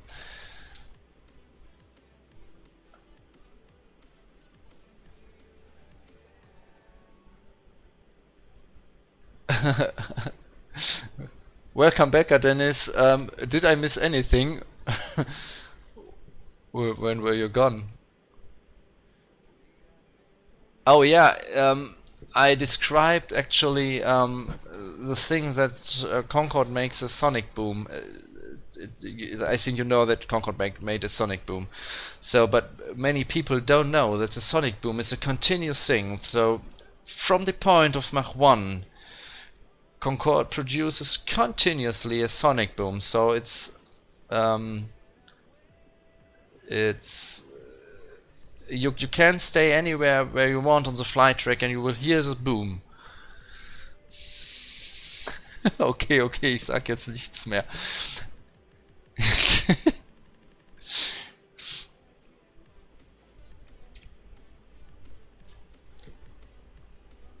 Ein Knick. A bend. Ein Knick. Okay.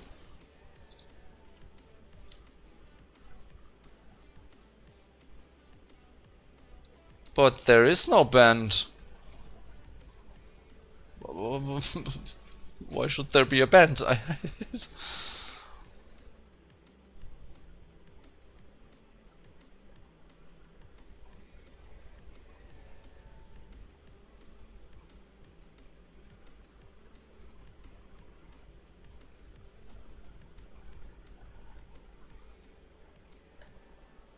Yeah. Yeah, that's right.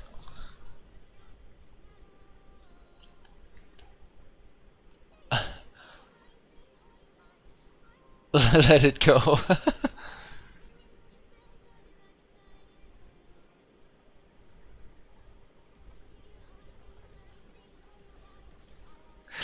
Ah! Oh, when the Concorde drops the now. Oh no! Oh.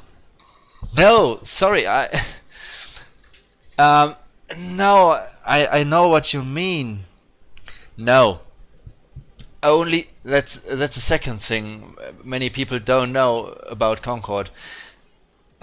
Only the nose drops, not the cockpit. The cockpit is massive. The cockpit is on the same height as a passenger's cabin. Only the nose drops down. It's behind the cockpit window. No, I understand the meaning. What he means.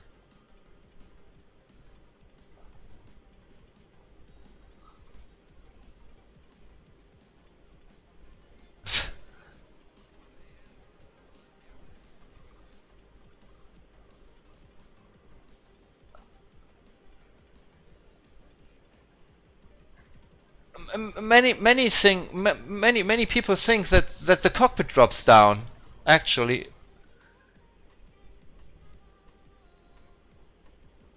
many people don't know that. They think the whole cockpit drops down. It's only the nose that drops down. Only the nose from the aircraft.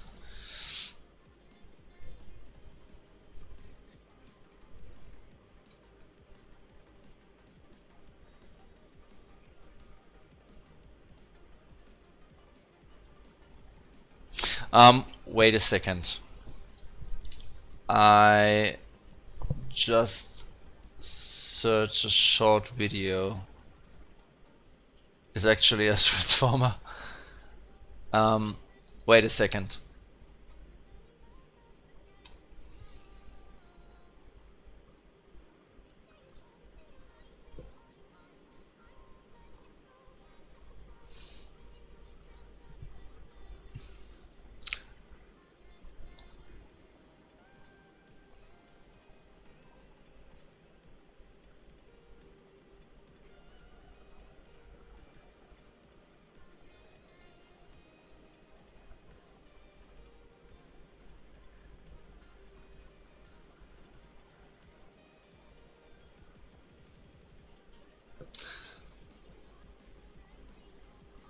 So, here you go. That's a video I made from Concorde. It's an outside walk around. It's actually in German. Sorry, but when you click the link at minute 10, at minute 11, switch to minute 11, then you can see how the nose works on Concorde. It's in the outside view, and I think from the inner view too.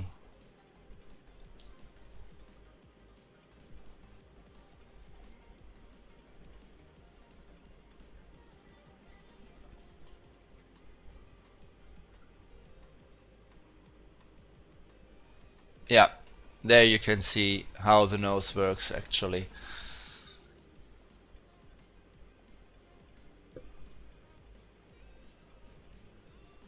The first step, if you look at the video, the first step is the visor, which goes down. The second step is the nose on 5 degrees, and the third step is the nose on 12.5 degrees.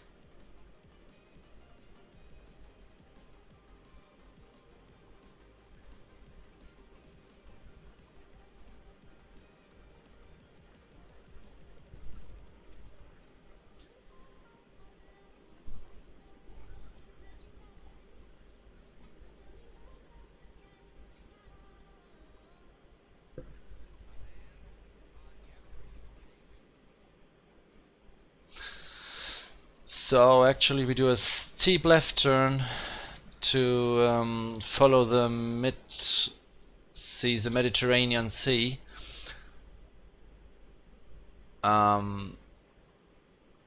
To fly the track between Libya and Egypt and the islands Crete and Cypern.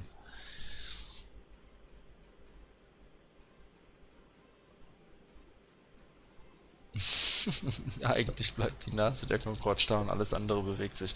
Ihr lacht darüber. Es glauben wirklich unheimlich viele, dass das ganze Cockpit sich bewegt hat und nicht nur die Nase. Das ist wirklich so.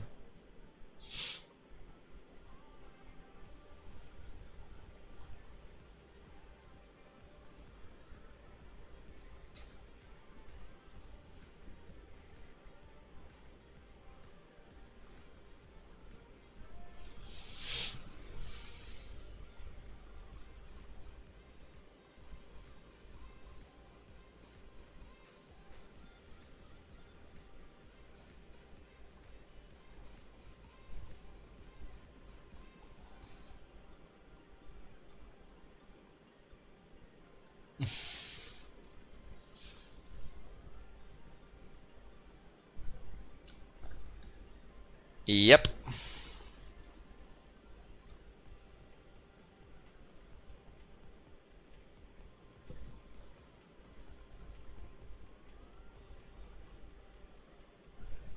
Ja, bei der Concorde gibt's immer was zu lernen.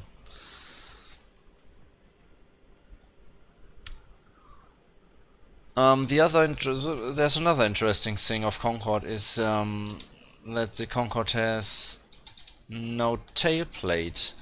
So Concorde has no elevators. As you can see, there's only the rudder. Concorde has no elevators. And they just combined the elevators and the ailerons, which are positioned by a normal airplane on the wings, and called this elevon. And the elevons are positioned. There are 4 elevons on Concorde, 2 on the inner side of the airplane, and 2 on the outer side of the airplane. And with the elevons I can pitch the airplane up or down, or to the left or to the right. Yeah. Hi Paddy! Welcome on board. Or at the moment outside.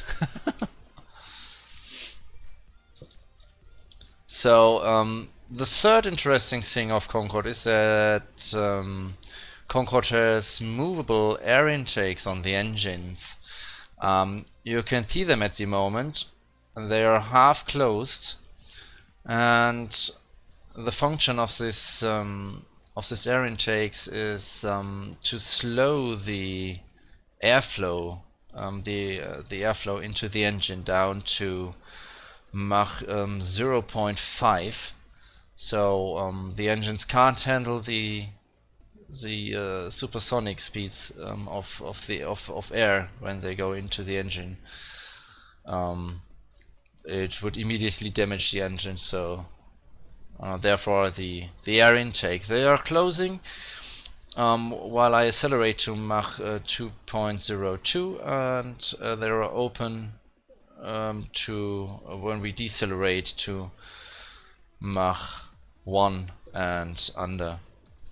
And there are engine spill doors as well on the underside of the engine fuselage for every engine, and they spill air out of the engine at the takeoff roll when the engine sucks too many air in while takeoff. And the third interesting thing of Concorde is that Concorde can use reversers in flight. That's to slow down the aircraft. because of the delta wing shape, Concorde has no air brakes and so on the wings. Concorde has no forewing and no back wing, so it's hard to slow Concorde down for the landing. So Concorde has the option to use the reversers while I'm flying, so in flight, on the engines 2 and 3, so I can close them. I can close the buckets and give reverse thrust in flight, so that I can slow the airplane down.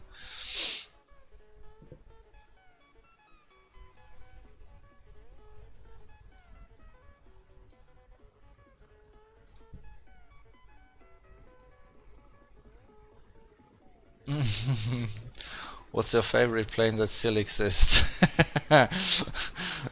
That's a very good question.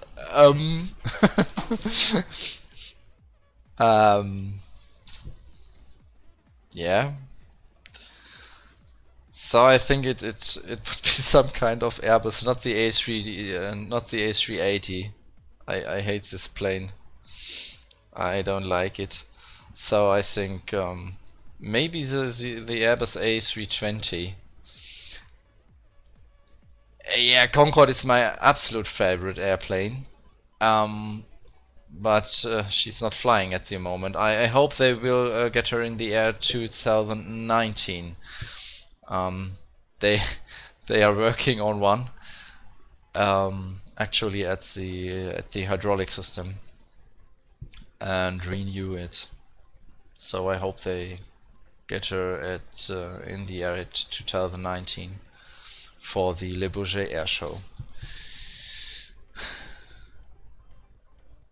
737, it's a nice airplane, yeah, absolute. Yeah, I hate the A380, yeah. I don't like it. It's way too big, I think, for an airplane.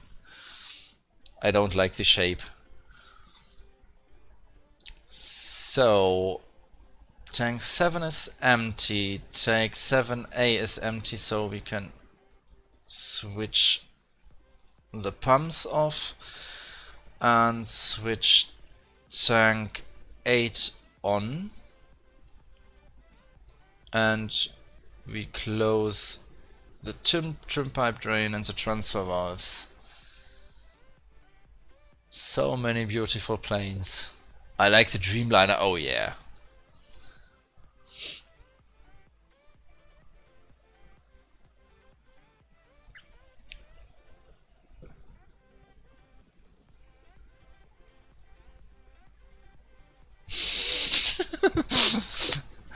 Nilpferd, yep.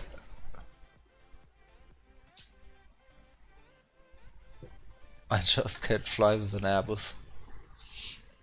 Why not? So, tank 5 is empty, we can switch the pumps off and switch tank 6 pumps on.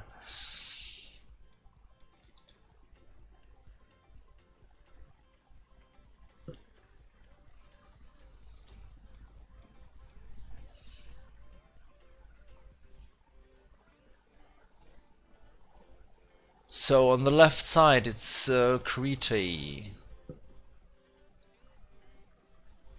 There.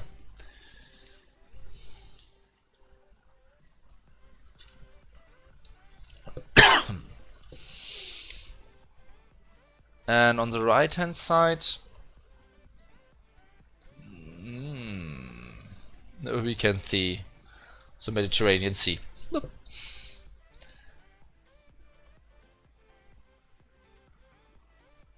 Yeah. It's a shame. It's a shame, absolute.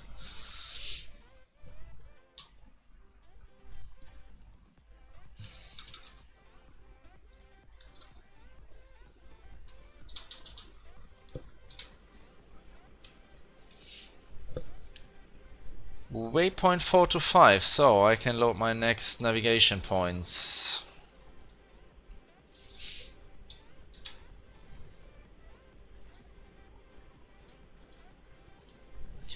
Here we go.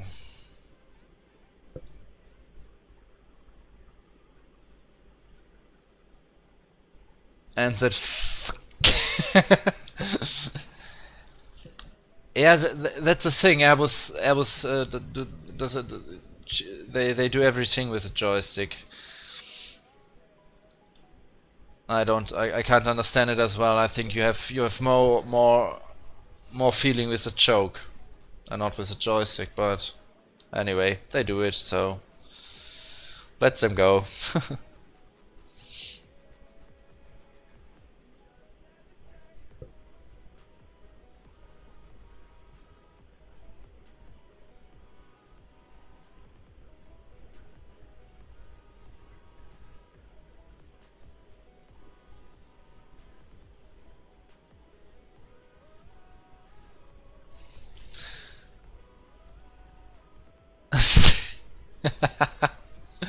Es weiter.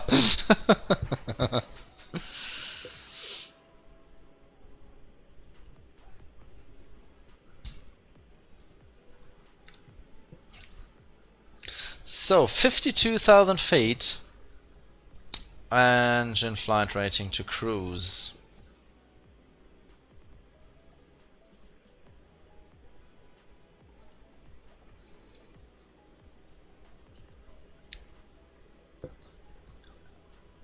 Only 6 knot winds at this height.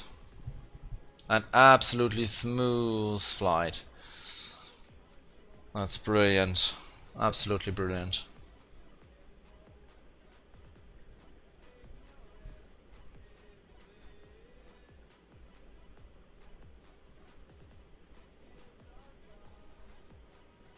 It's a side stick. Different things. Oh.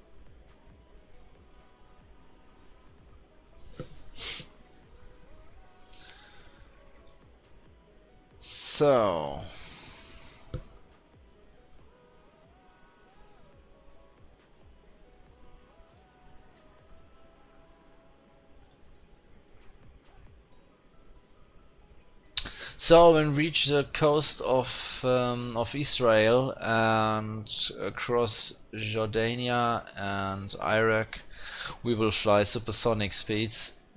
Concorde flew this track a few times, and she always gets the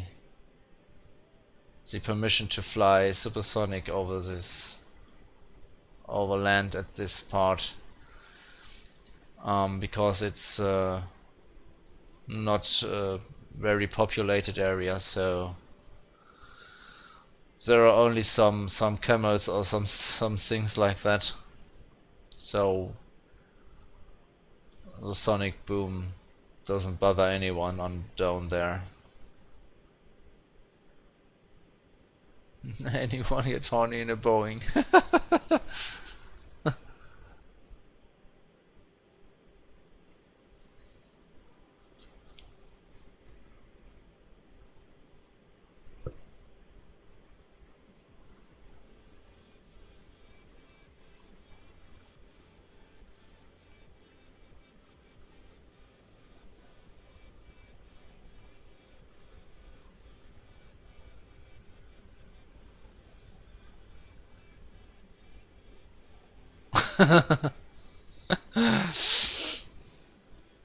You have a big thing between the legs. Oh yeah. Concorde has a very unique choke, so it looked like this.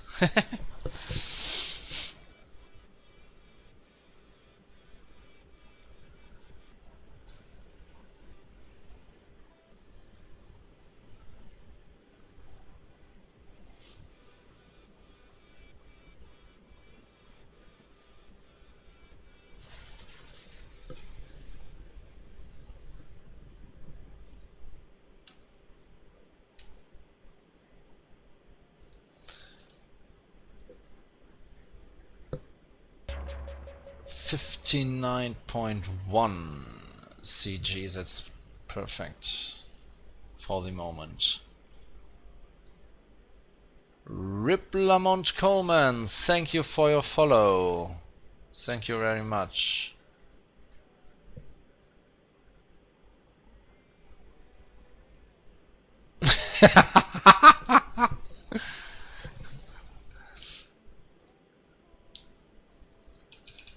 Good that I'm happy that we have 1 o'clock in the morning, so I think now underaged will look the stream. Yeah, you can post a link. Sure. Chat is open for links, so feel free to post.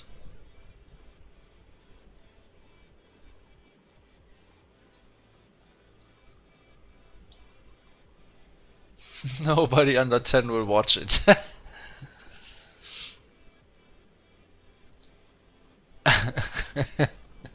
90.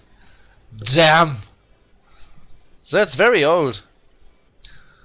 103.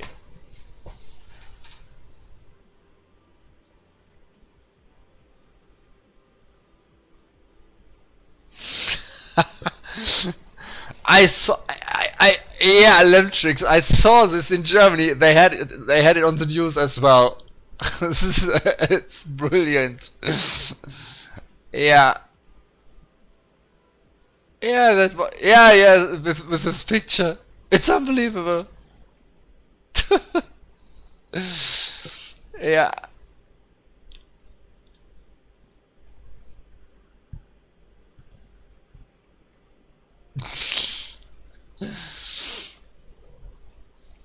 I don't think that he's 9 years old.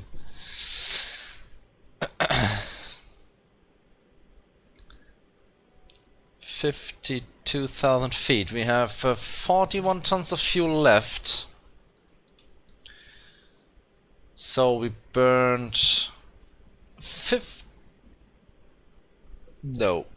we burned 30 tons of fuel in 1.5 hours.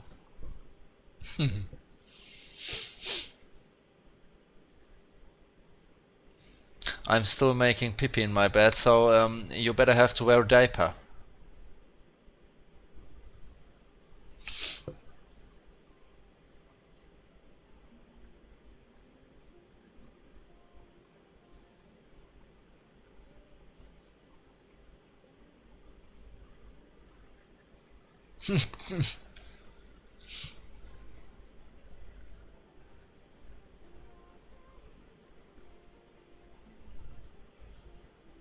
Need Pampers. Oh God.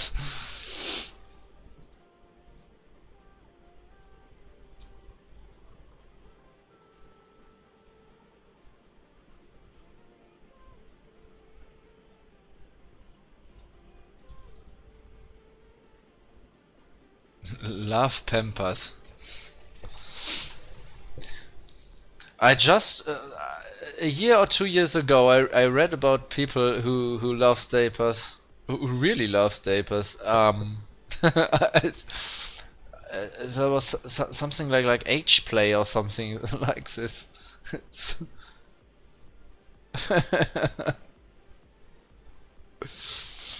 I'm 18, okay. Sounds good.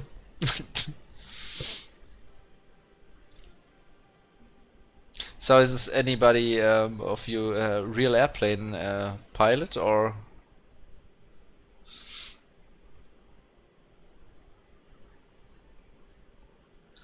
Flight school in August. That's cool.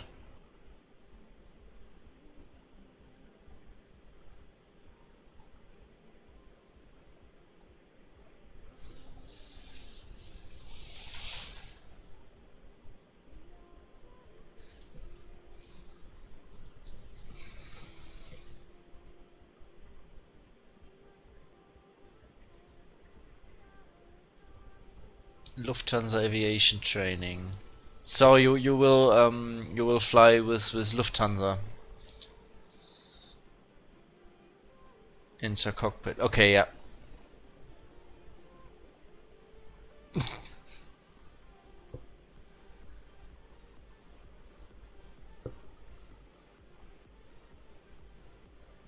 Not for Lufthansa, God no.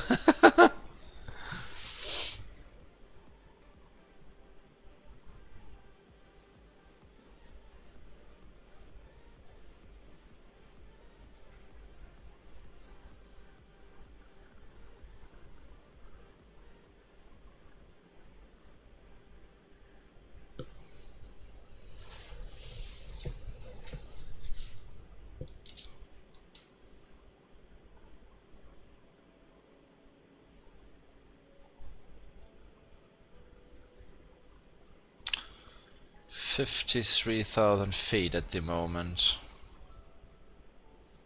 Yeah, it's an absolutely nice flight. So we have, what outside temperature do we have? We have, oh yeah, minus 62 degrees. That's very nice. That's very good. NikitaNet, hello. KLM might be looking for additional pilots, even training new ones, as Dutch National TV News stated. Okay.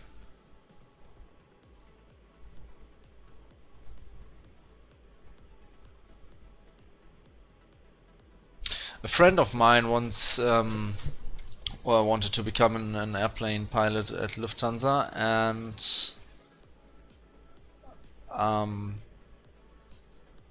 whilst his training in America, he got very sick, so he had to break up with this. Very sad. Very sad thing.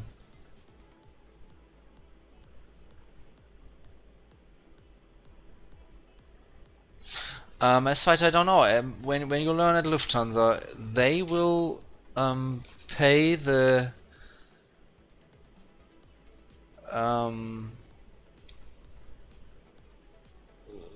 they will spend the flight trainings and so on. When you fly for Lufthansa, you don't have to pay it back.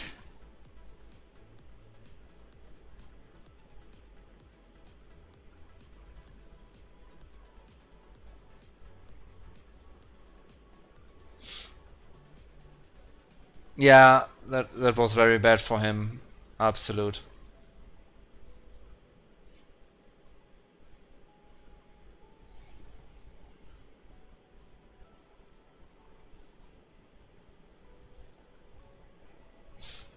Yeah, maybe that they don't have any cadets.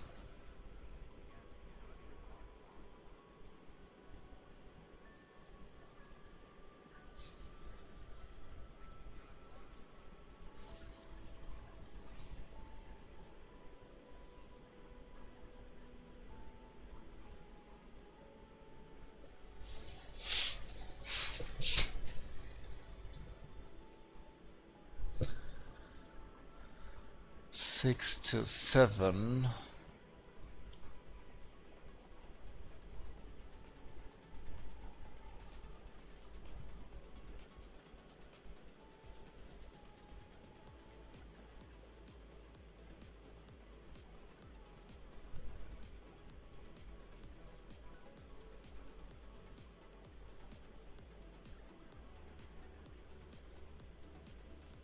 S-Fighter is from Germany, I think.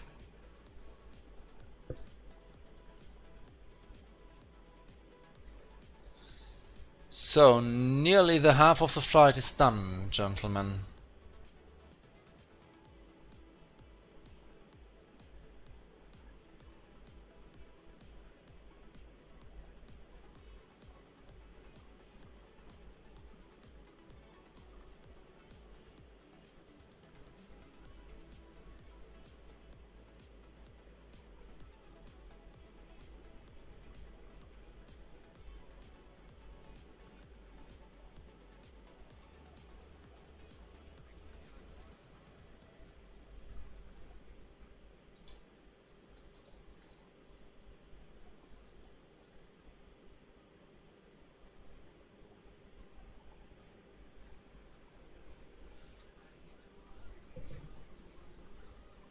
Actually, we can see the curvature of the Earth.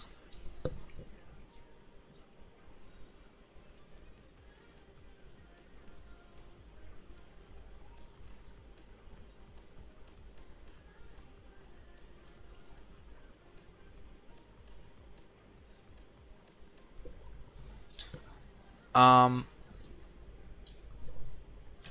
shortly went to the toilet and come back. We'll be back in a few minutes.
So, I'm back.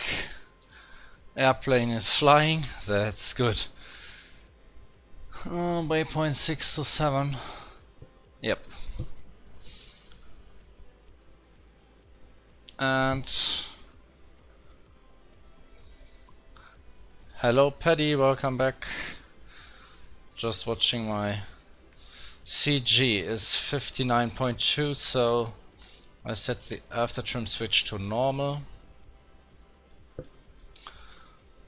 And the CG will soon moving to the front And when it's 59, I switch back to after trim.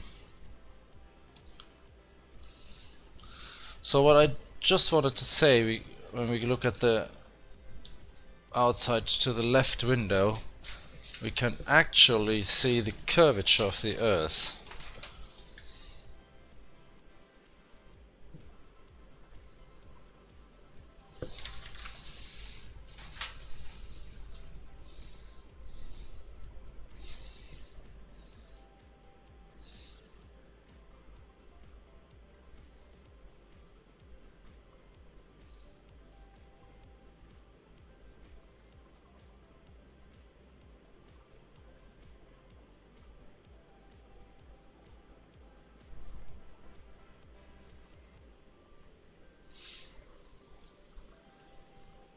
Good night, Fabrico. If you want to see my landing, you can watch it tomorrow on YouTube, on my YouTube channel.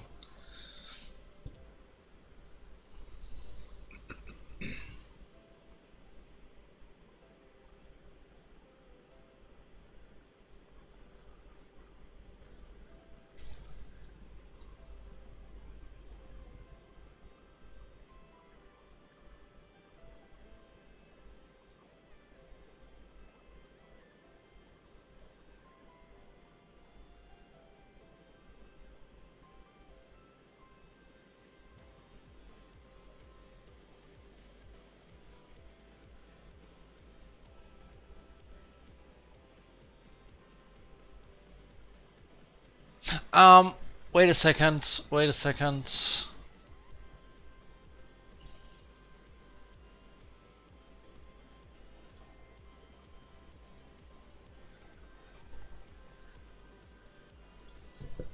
Here you are.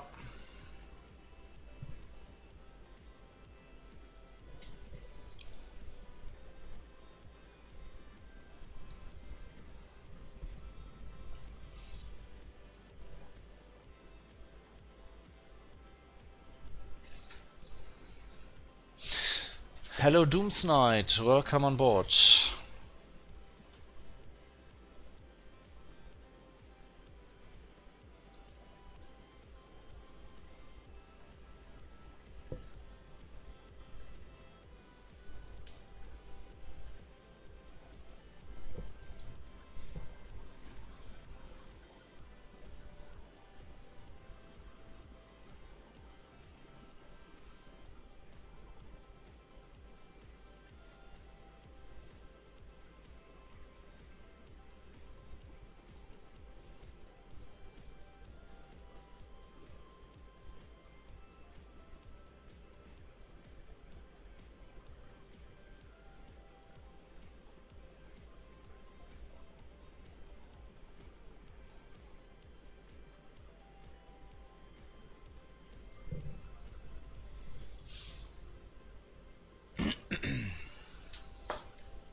So CG is 59%.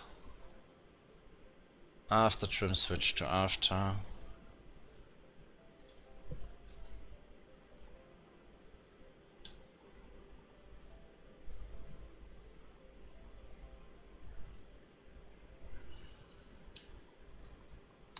And find the front. Oh no, there are clouds. I thought it would be land. So no land at the moment. Nor to the left, nor to the right.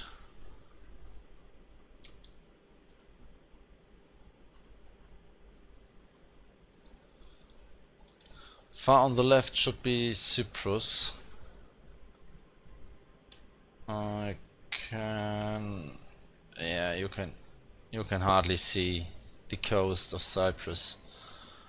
There it is.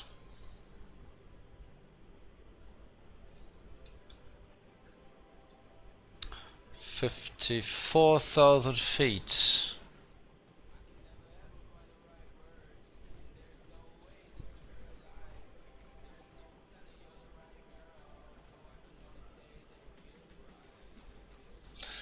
To EBBR. I can do if you want to. This flight today is the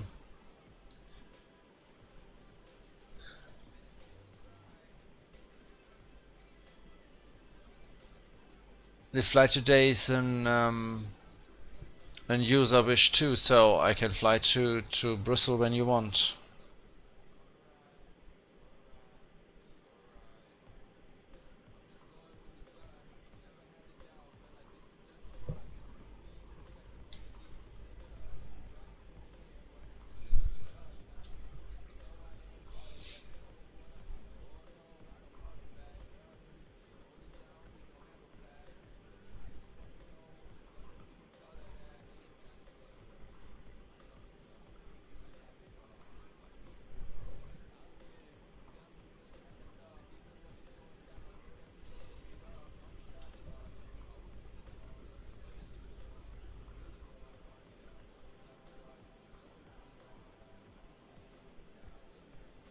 Ich sehe, du bist ein verheirateter Mann. Ja, bin ich.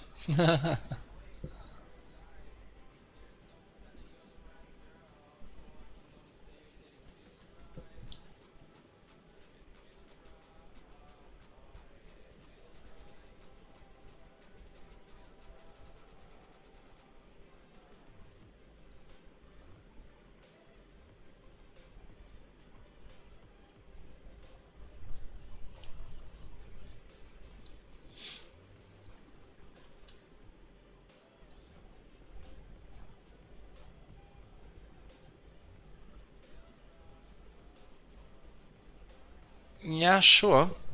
I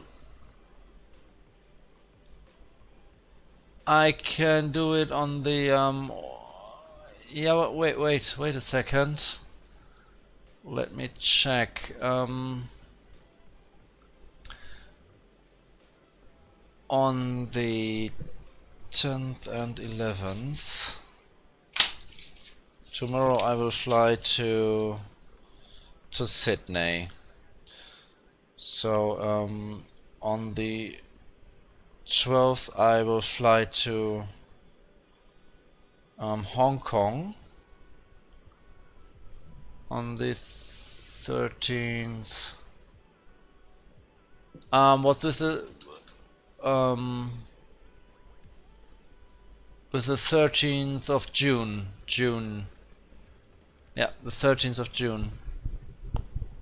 Will that be okay?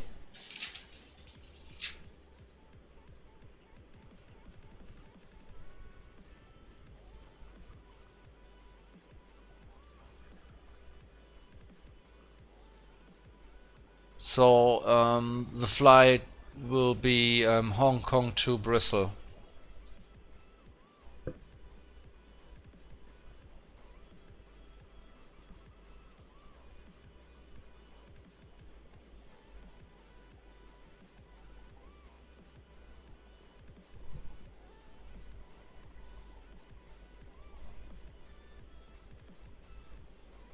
Yeah, then I will fly on the 13th from Hong Kong to Bristol.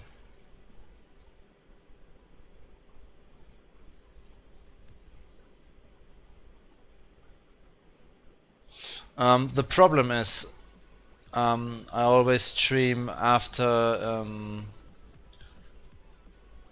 23 o'clock, so after 11 p.m.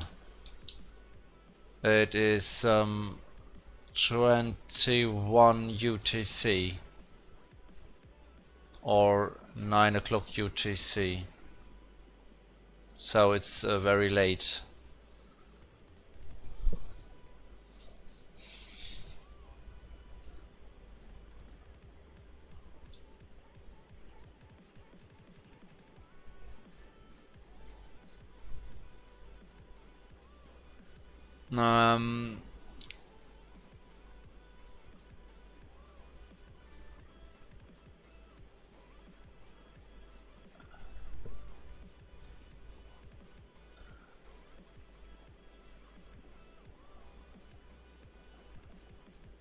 Yeah, after the flight to Brussels, I have to start my around the world tour part 2. Yeah, you can watch it on YouTube. Yeah. So after the flight to Brussels, I have to fly to Valladolid in Spain, and from Valladolid I start my around the world tour part 2. And I think St. Martin is on my around the world tour part 3. Yep. On the second part it's not, but on the part 3 it will be. Definite.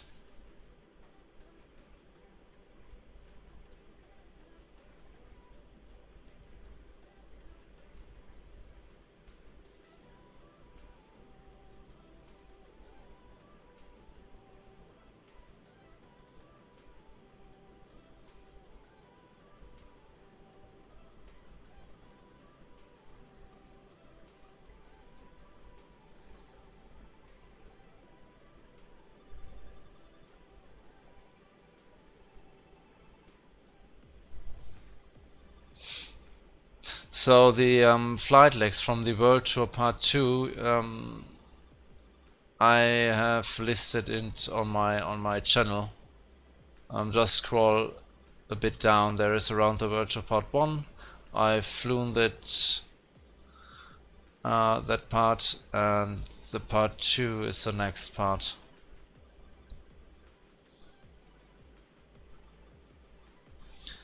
So we've reached the coastline from Iraq. So from now on we have some desert under us.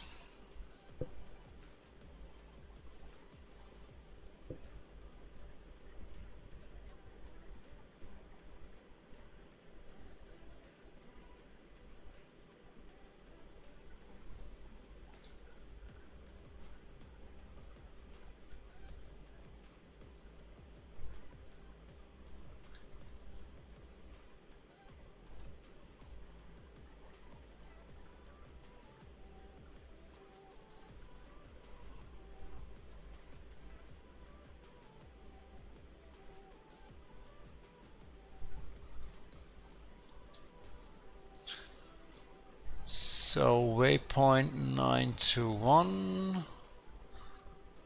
and I have to reload from waypoint 2 to 3.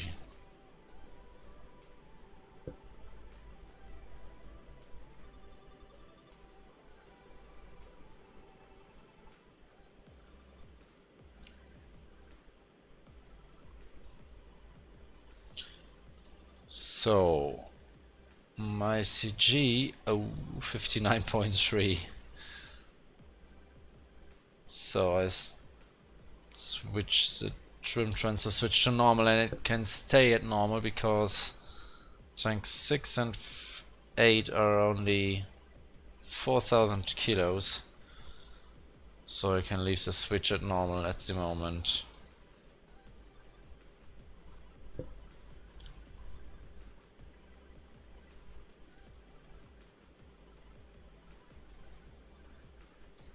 Hello Futons! Welcome on board.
Can you land a Concorde on St. Martin Airport?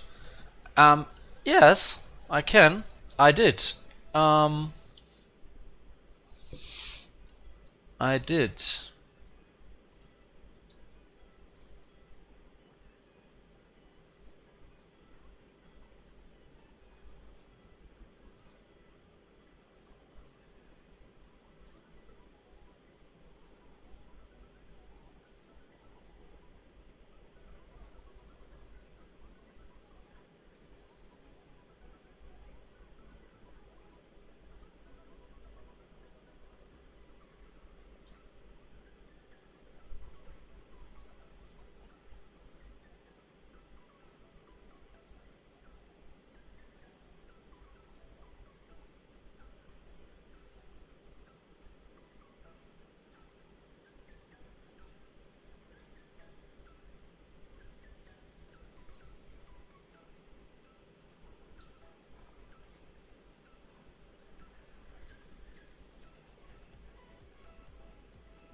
I searched the video on YouTube actually.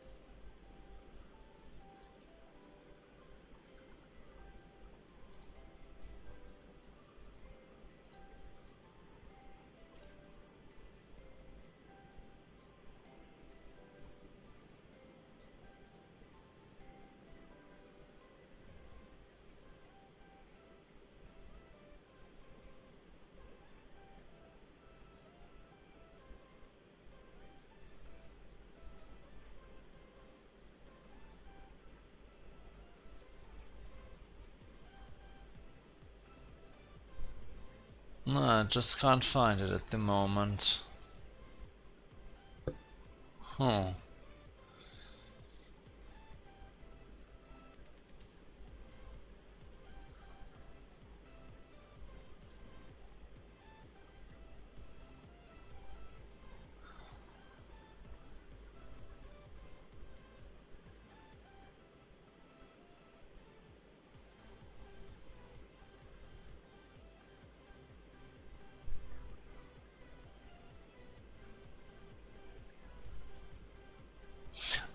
Do you mean because of the short of the runway, or why do you wonder?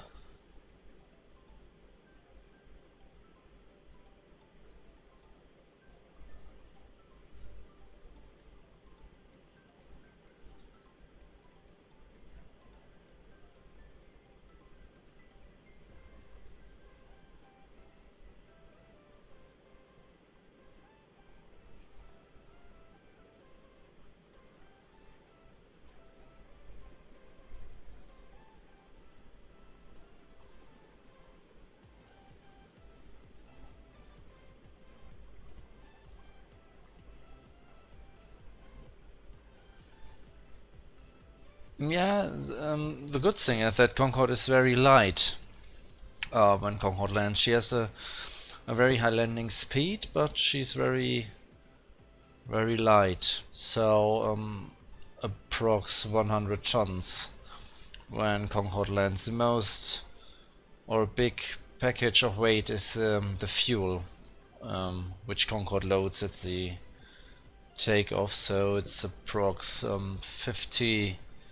94 tons fuel, and it's burned completely. So when she lands, she weighs approx 100 tons.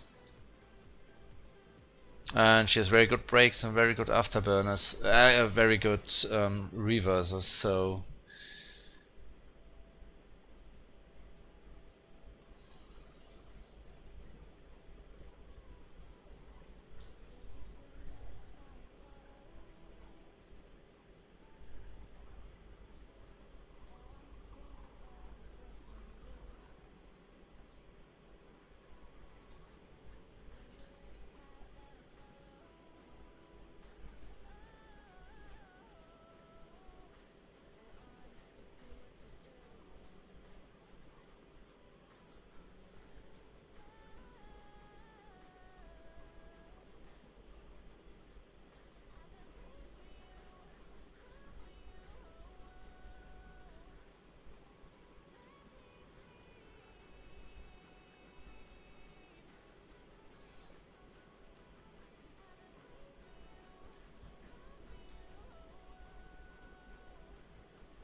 So we just have 1 hour left for the flight, I think.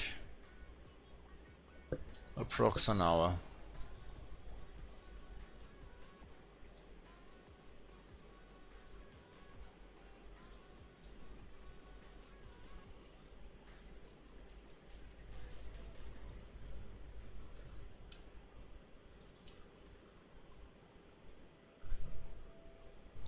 So waypoint 223. Now I can reload. I can load my next navigation points.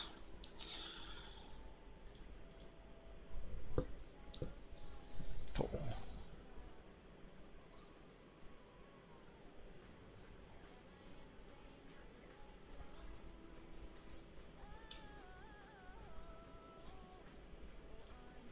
So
yeah.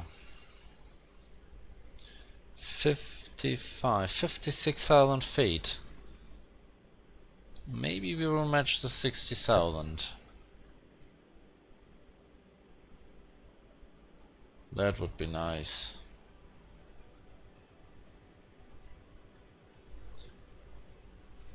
On this side it's possible to see the stars on daytime.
So I just found the St. Martin flight.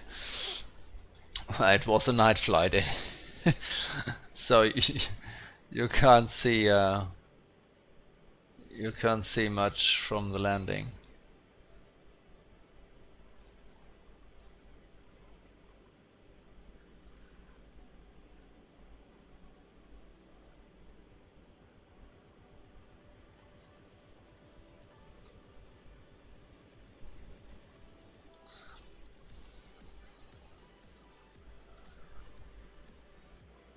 If you want to click on the link and switch to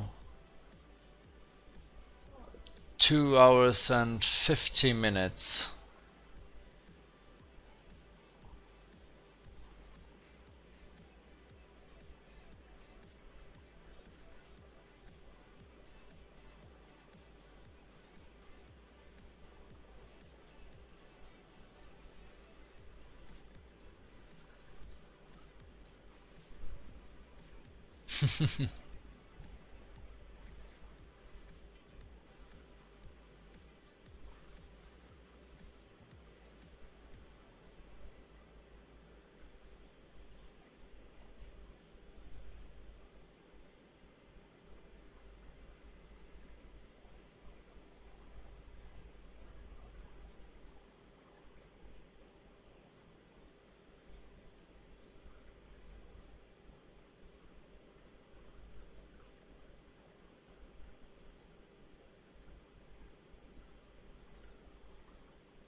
So,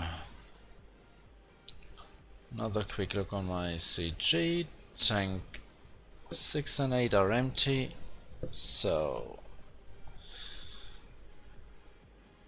switch the fuel pumps of 6 and 8 off. And now there are only the 4 main engine feed tanks, which take some fuel left, and the tank number 11 has some fuel as well, 10 tons.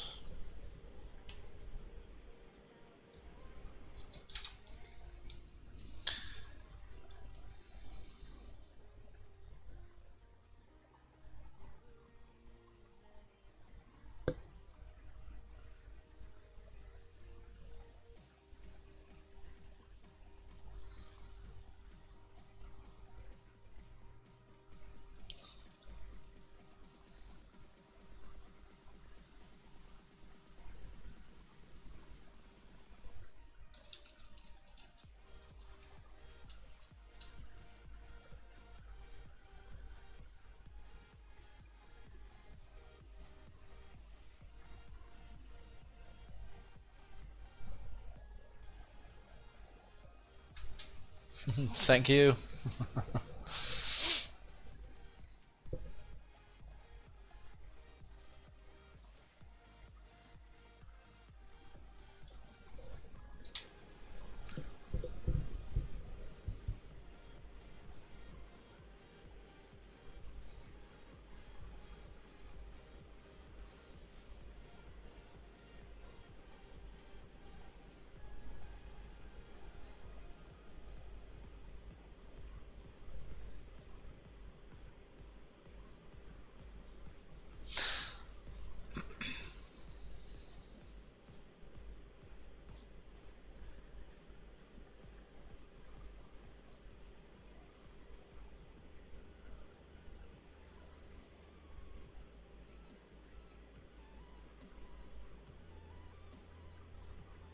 Yeah, I'm still here. I have to fly. There's an hour left. The actually flight time is 2 hours 7 minutes, and the flight time I planned is 3 hours and 13 minutes. So we have 1 hour left for our flight to Dubai.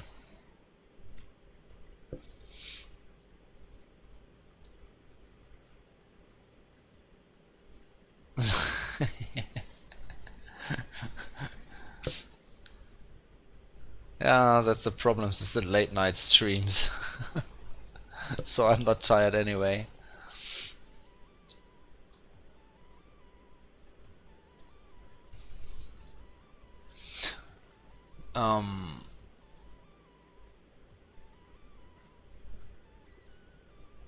I've done after my I did a world island hopping tour, and after I finished this tour, I decided to do an air display with Concorde, an air show display with Concorde, at Dortmund Airport with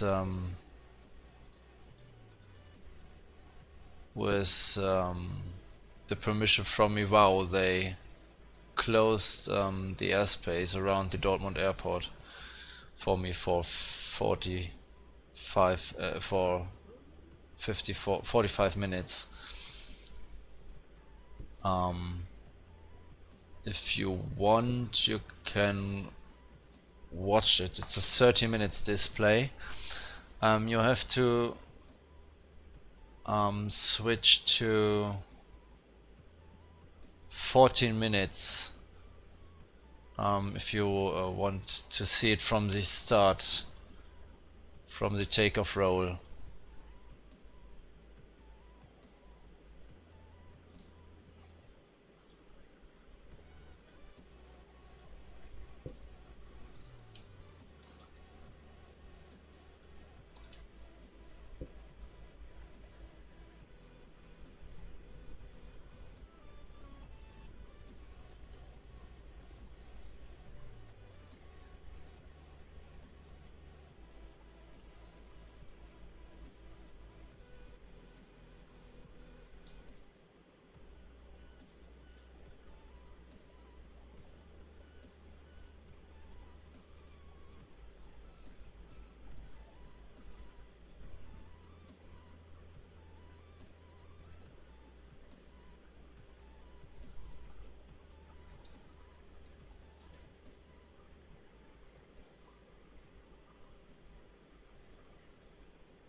Yo-Yo, what do you mean?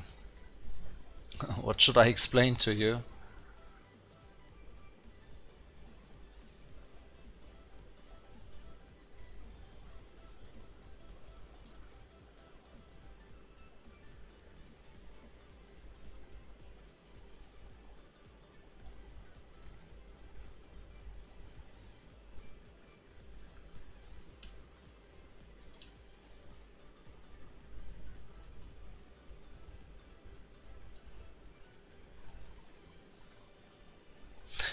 Hello, Phono Spectro. Welcome on board.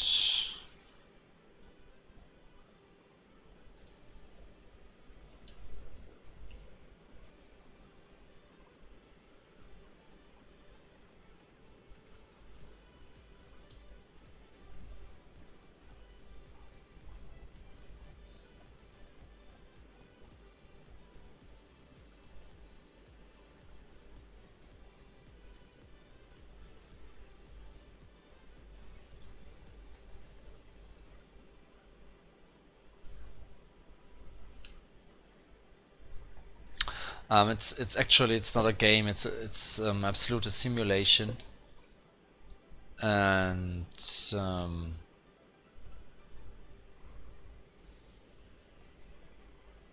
yeah, you simulate a full flight from A to B with everything what's in the cockpit to do.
So, waypoint 4 to 5, we have 628 nautical miles left to fly.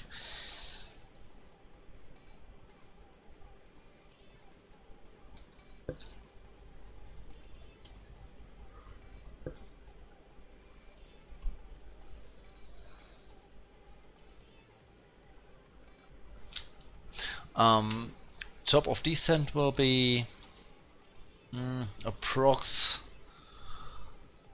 waypoint 7, 40 miles behind waypoint 7 approx. So we are at 57,000 feet at the moment, so Concorde needs 202 nautical miles for the descent.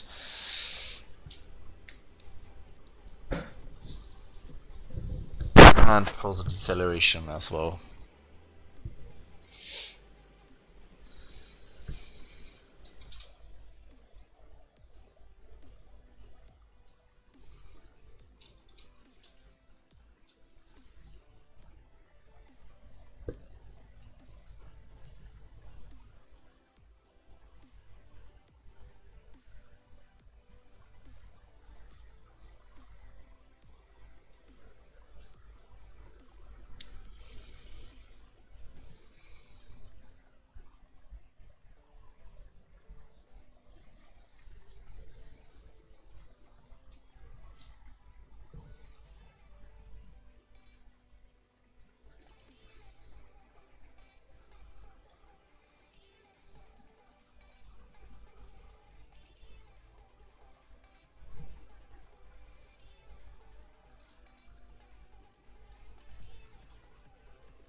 So let's take a quick look at the outside temperature. It's minus 62 degrees. And the fuselage of the airplane is heated up to 119 degrees.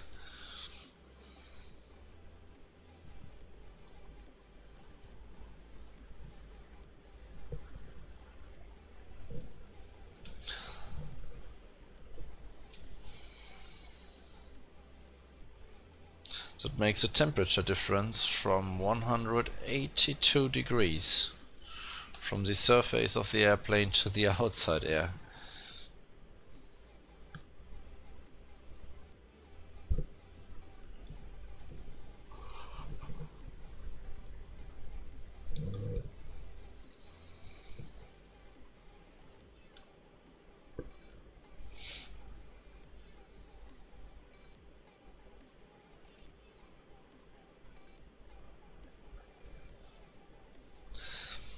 So yeah, another interesting thing of Concorde is that Concorde expands about approx 14 centimeters in flight, in supersonic flight. She shrinks this 14 centimeters when she descends or decelerates.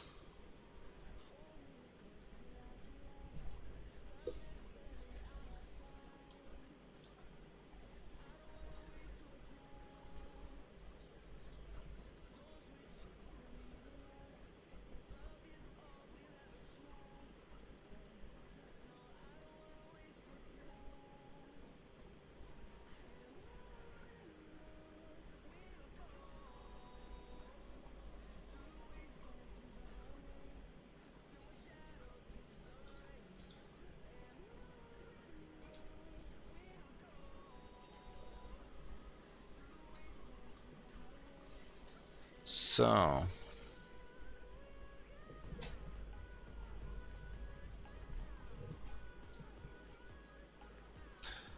no stars at the moment, but I think at 59,000 feet we will see some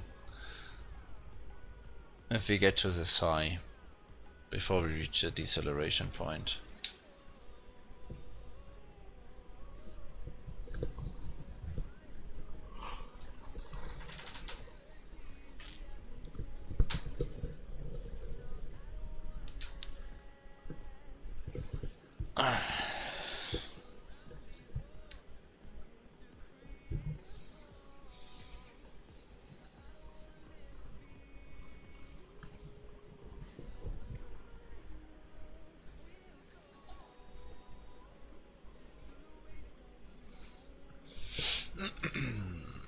Yeah.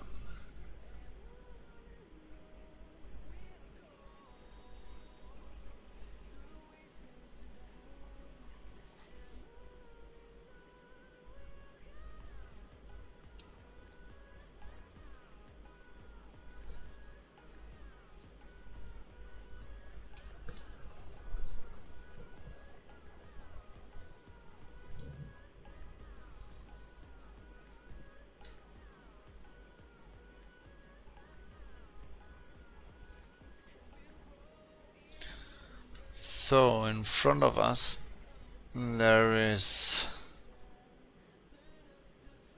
we can see the coastline. So soon we will fly over water again and make a light right turn to our destination.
So,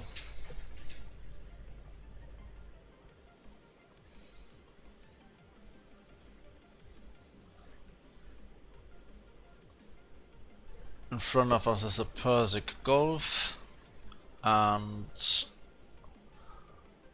we will pass to our way to the Emirates, Bahrain to our right side, and Qatar to our right side.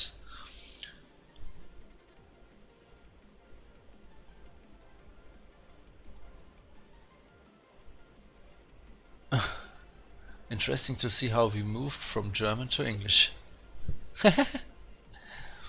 Yeah, someone asked, and then we go to English.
So I can, yeah, it's 57,000 feet, so I think we will get up to 59,000 feet.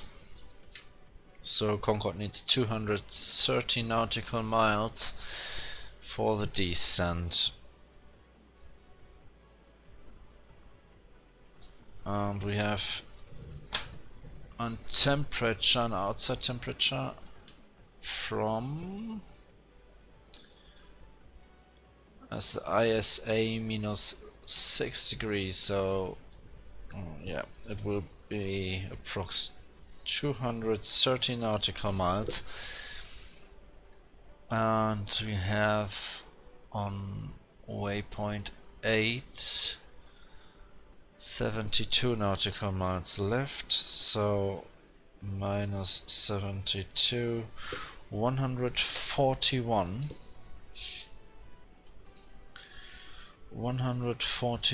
nautical miles before waypoint 8. That's it. That's our top of descent, our deceleration point.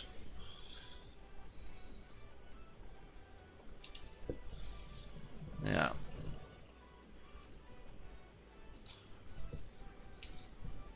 And if we are at 60,000 feet, it will be 148 nautical miles.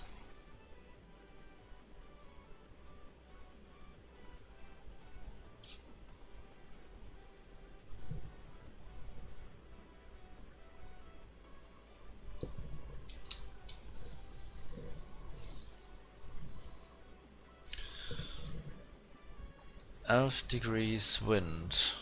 Oh, that's very good.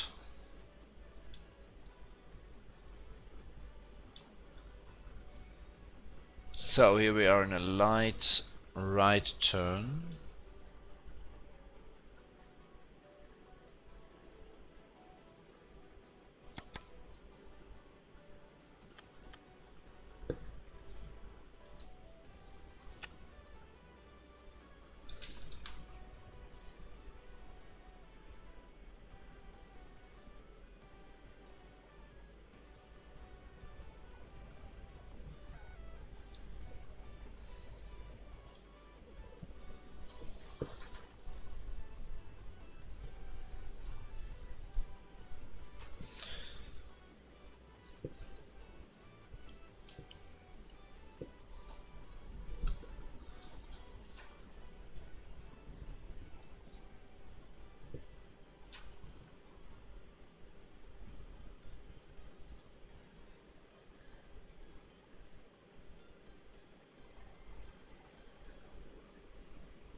Yeah, 2 hours and 30 minutes, and we have 18 tons of fuel left.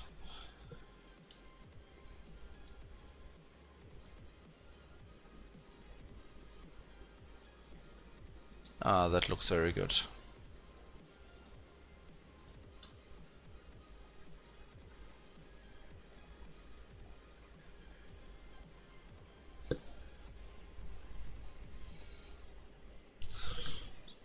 So, 141.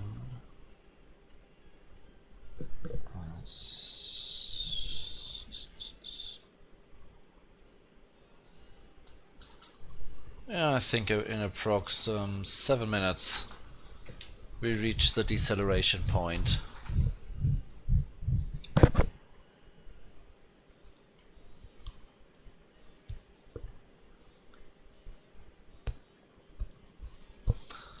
And then it will get a little bit busier in the cockpit.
So it's a bit dizzy around here.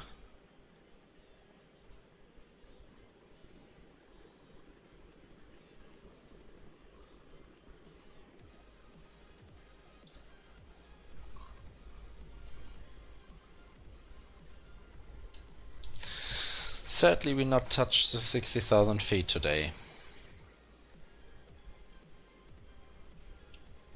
That would have been a nice thing.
So, when I reach the deceleration point, I actually make some settings for the landing. So, at first, we set the decision height to 200 feet.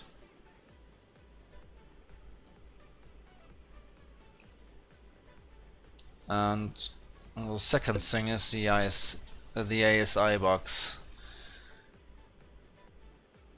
So landing speed will be 156 knots. And VTT is 163 knots.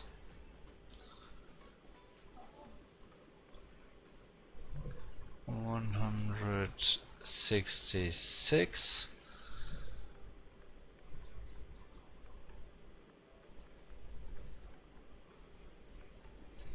and 160, 186. So that are the settings I prefer to make before we reach the deceleration point. So when we reach the deceleration point, we will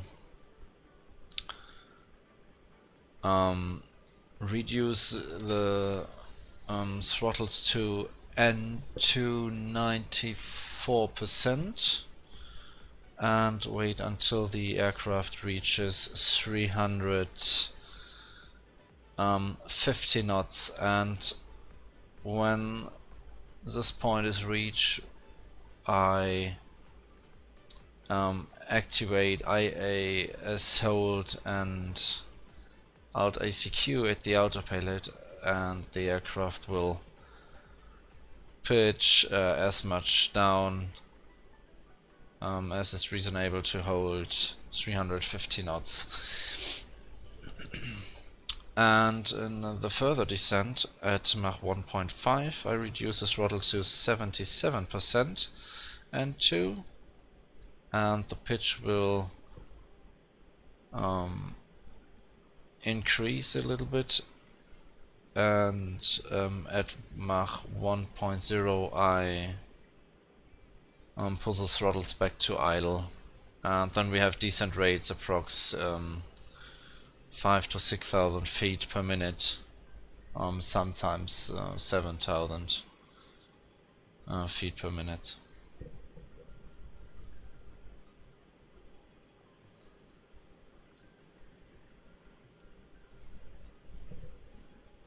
So, nearly at the deceleration point,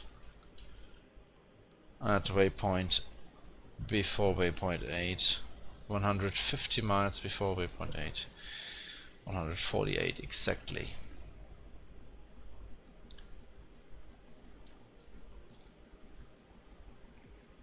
So, we are at 58,000 feet.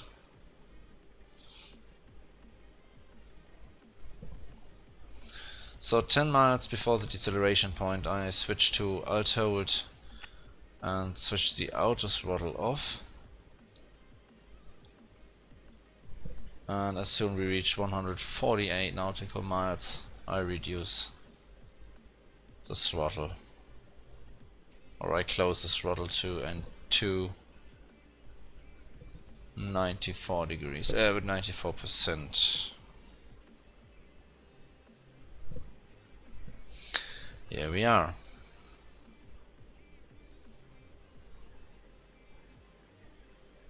Nice and slow.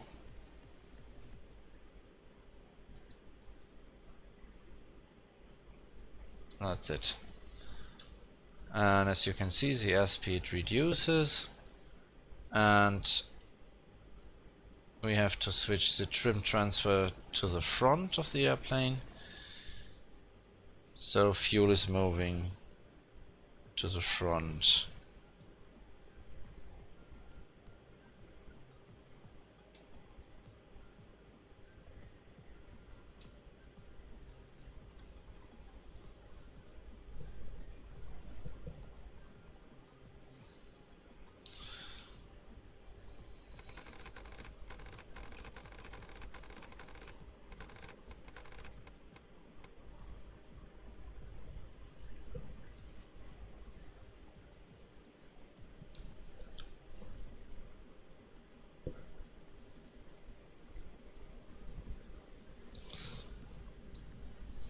So it's 360 knots. I start a smooth descent, and at 350 knots we set IAS hold.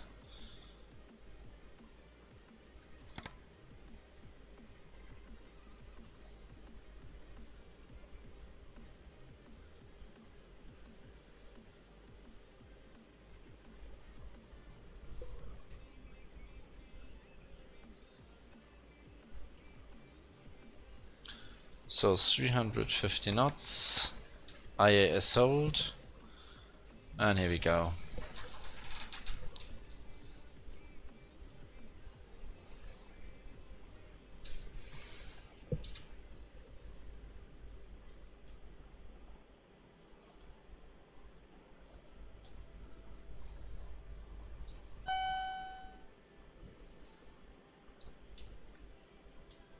So at the moment we get a fuel master warning. That's okay, because the reason is the fuel tanks from main engine 1 and main engine 4 are under 1 tons, but they will fill up again with the fuel from the tank 11. It contains prox 10 tons fuel and is mainly used for trimming the aircraft.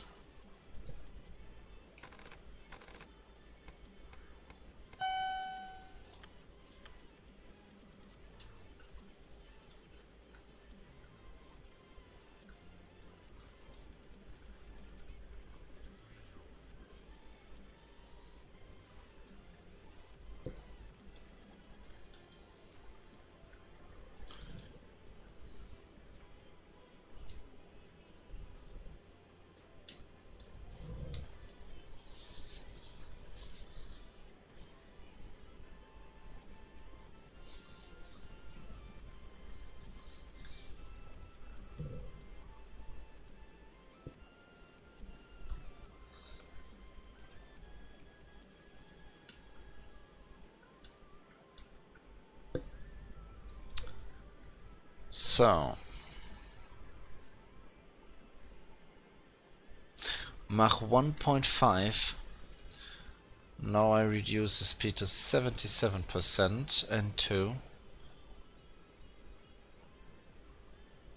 And this will cause a down pitch of the airplane.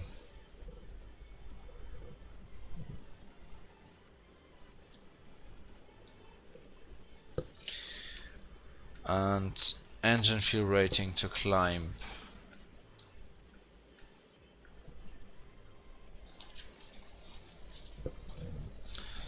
At Mach 1.3 the air intake should open again, so we can watch the air intake position at this upper at this 4 upper gauges.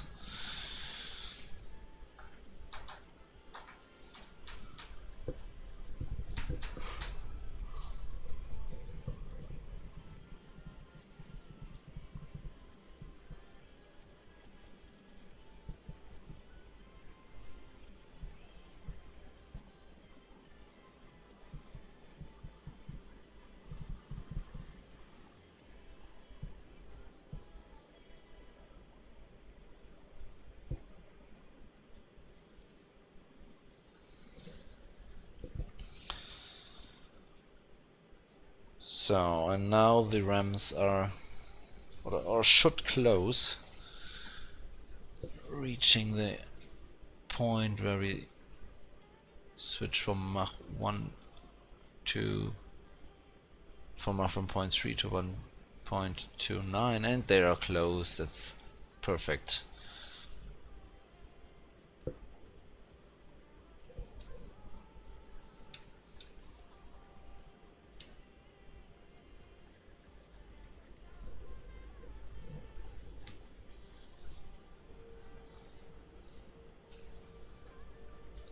Hello Davitos and hello Fryshorts.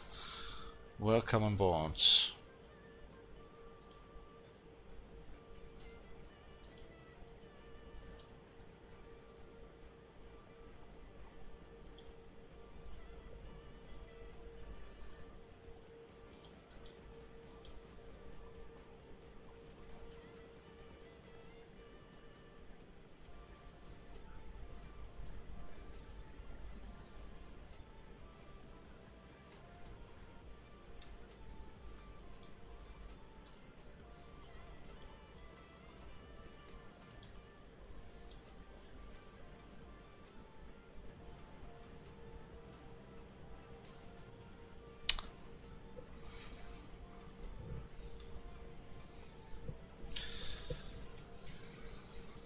So,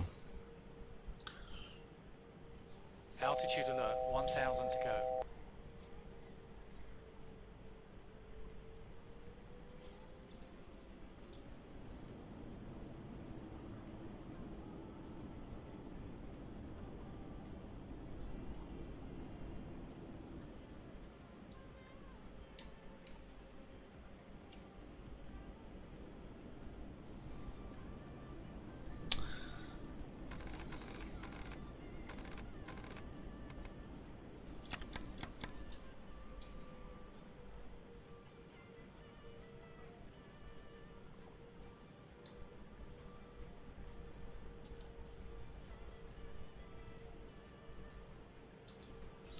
so here we are. Mach 0.97, throttles to idle, preservation static heaters on, transparency, de-ice and demist on,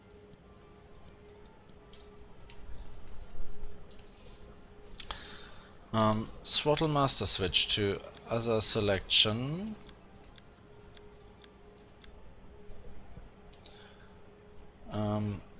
and let's take a quick look at proxy tanks. That's perfect. So fuel is moving from tank 11 into tank 5 and tank Altitude 7, alert, 1000 to go. and from tank 5 from tank 7 to the main engine feed pumps 1, 2, 3 and 4.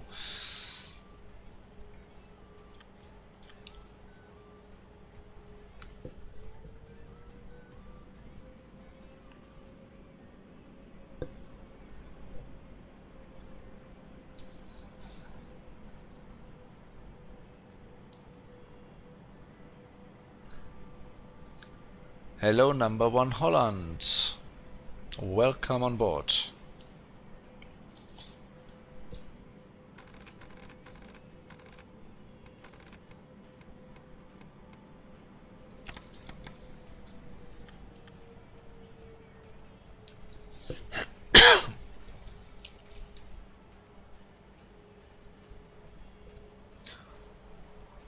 Should that become a nighttime landing?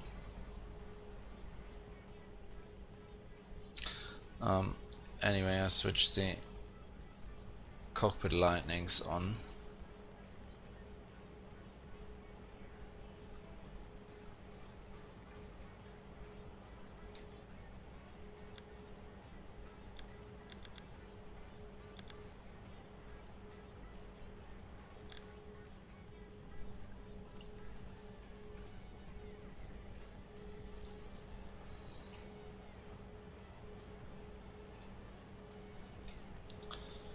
So,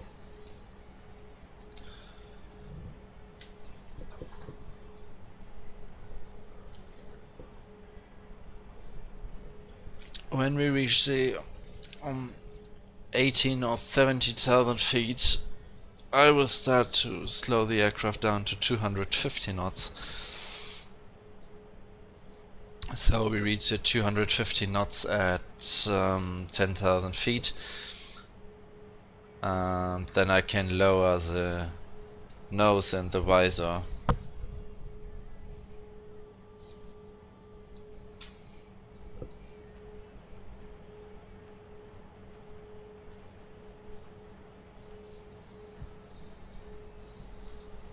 Altitude alert, 1000 to go.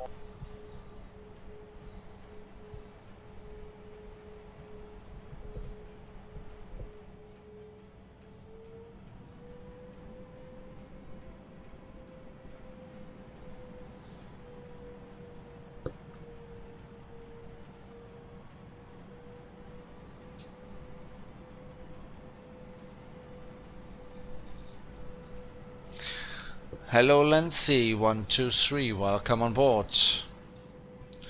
Just right on time for the landing in Dubai.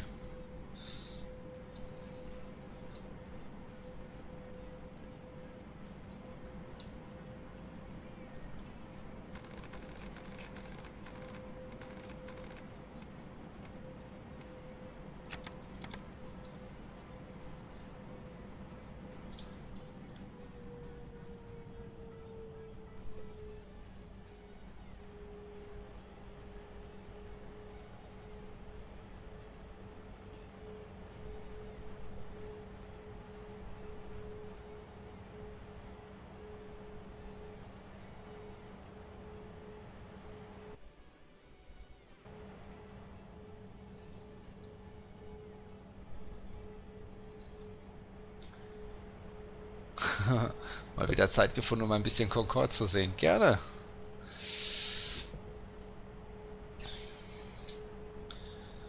So, 20,000 feet. Approach checklist. Taxi turn lights. On radar INS switches. We leave them at INS for the moment. Seatbelt signs on. Engine control to approach. And angel flight rating to takeoff. Engine recirculation valves shut. Engine fuel heaters auto. Secondary air doors to auto. Brake fans should be off. Yep. Crossbleed valves should be shut. Yep. SSB to close, to open, and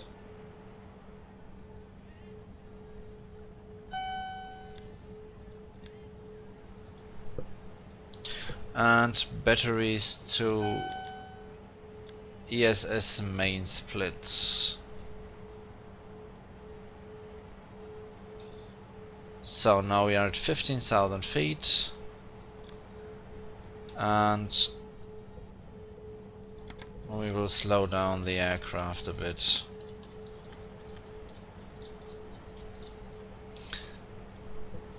And now I activate the in-flight reverser.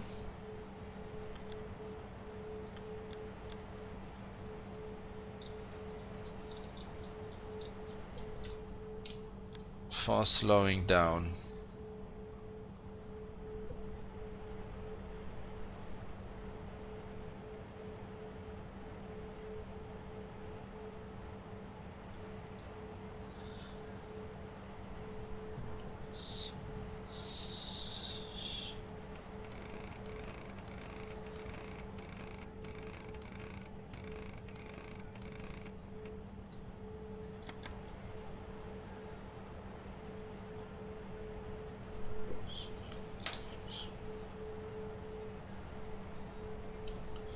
So we will land on runway 30 left.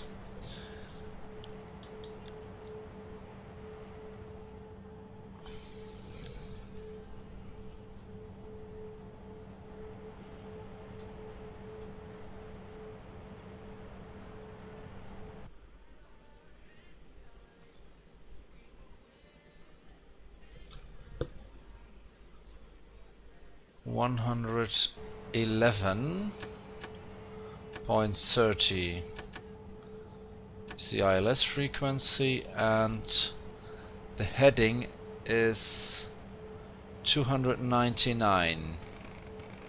Altitude alert, 1,000 to go.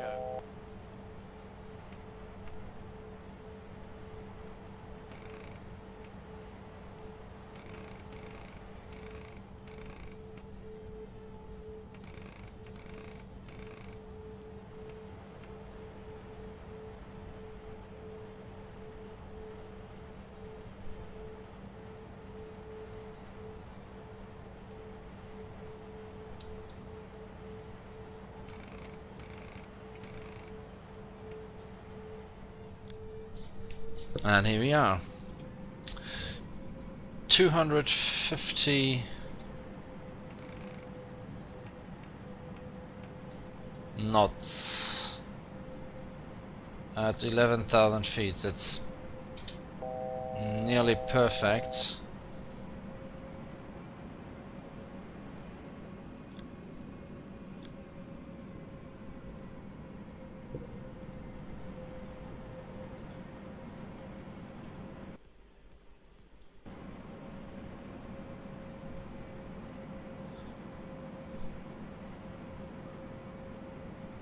Pünktlich zum Windschutzscheibe herunterfahren. Bin auch mal wieder da. Guten Abend oder eher Nacht. Hi, schön, dass du da bist.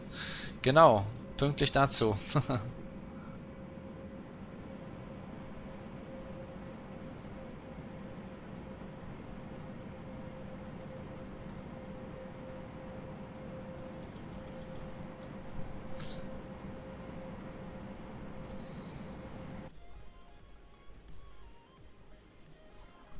Waypoint 9. Oh ja.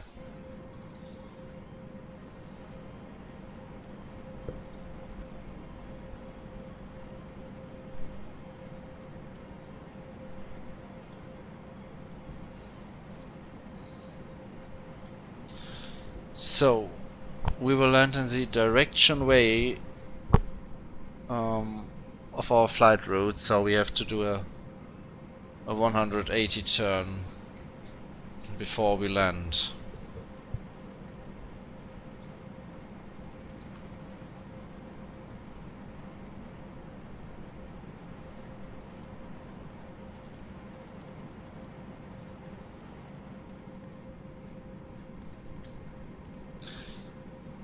And we can take a short look at the... So, that's very good. Trim is succeeded. So, tank 9 and 10 pumps left and right hand off. Tank 5, 6, 7 and 8 left and right hand pumps off. Engine feed pumps all on. Tank 11 hydraulic pumps green and blue off. Tank 11 pumps left and right hand off. Approach checklist complete. So 104 tons, 100 that will be okay. So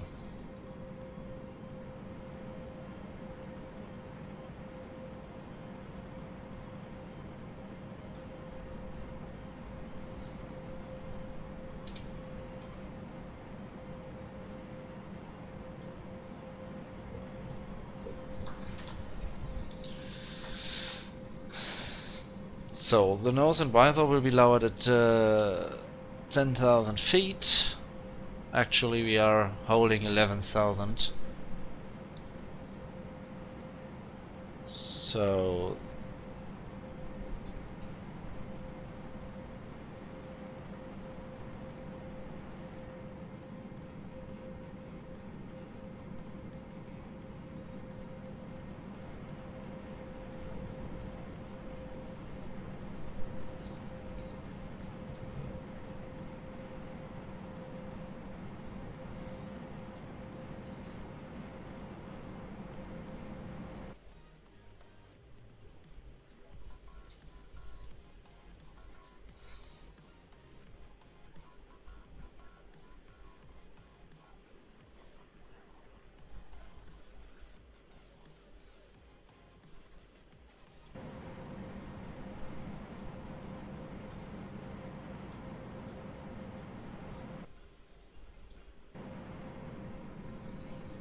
So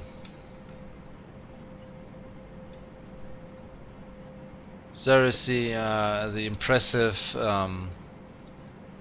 hotel in Dubai with this sail shape, and to the right that's Dubai downtown.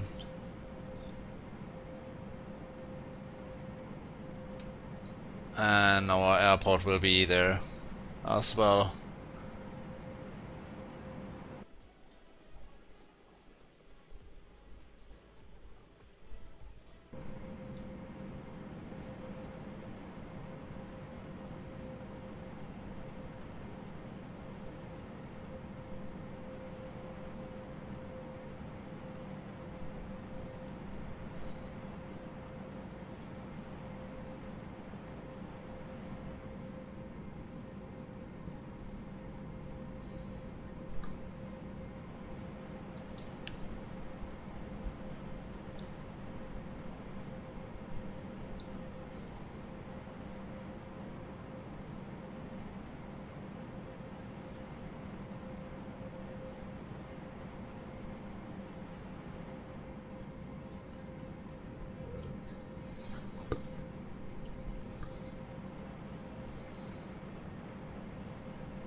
Hello Shahandas, welcome on board. Just in time for the landing in Dubai.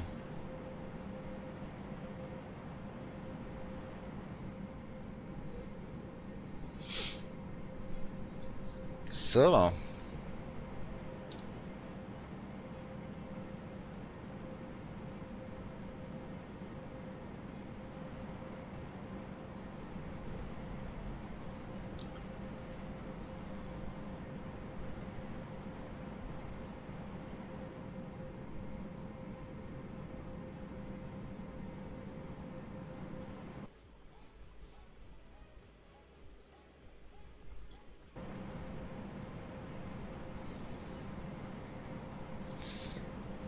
Hello Flywheeling, welcome on board.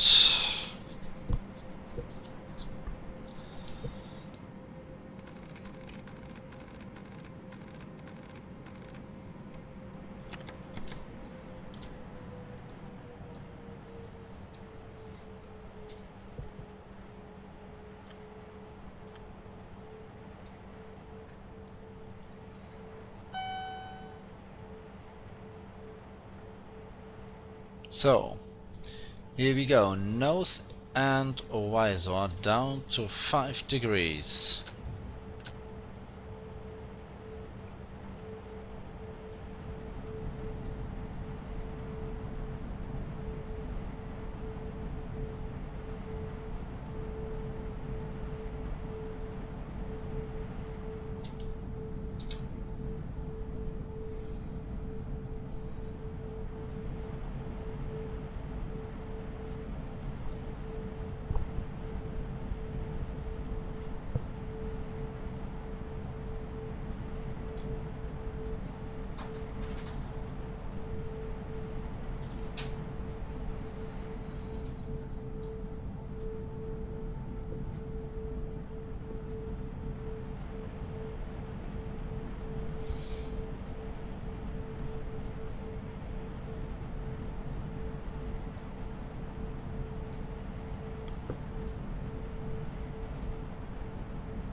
Hello Frequent, welcome on board. Just in time for my landing in Dubai.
So, landing lights on.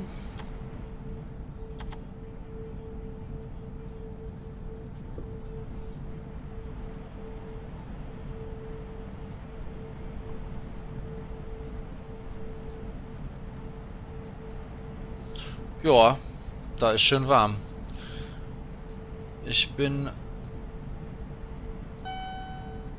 Es ist sogar wärmer.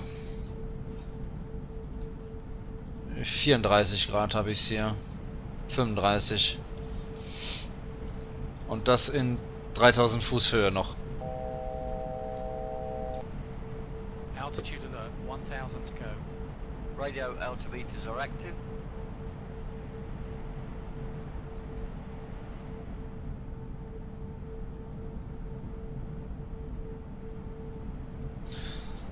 So, dann landen wir im Sonnenuntergang sozusagen.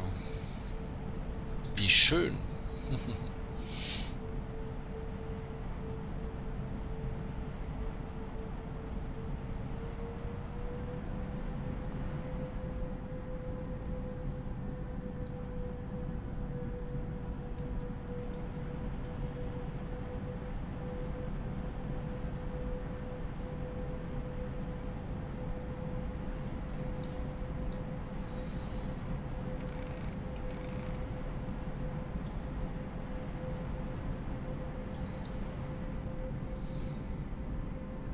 Was für eine Hitze, da würde ich eingehen. Ja, ich wahrscheinlich auch.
So, that's nearly the final approach, and 70 nautical miles. I will slow down the aircraft to 190 knots, and the pitch index will increase, and I will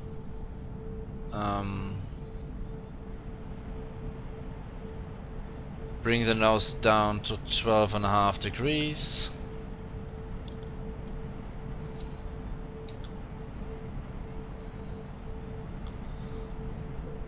So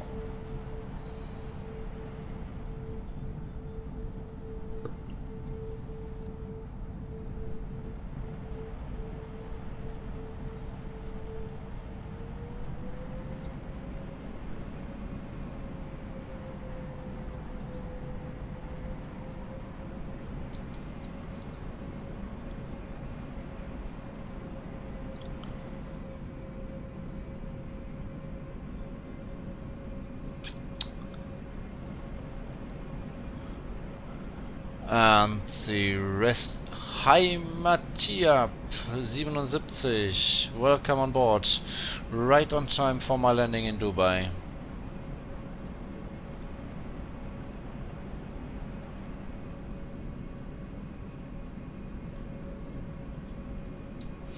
So, and now I will switch the autopilot off. My aircraft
Gear down.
(1,000 feet radio).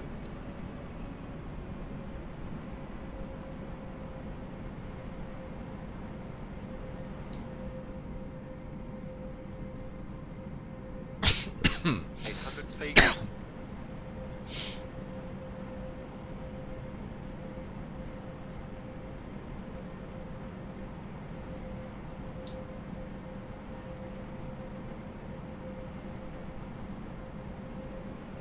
$500 Stable.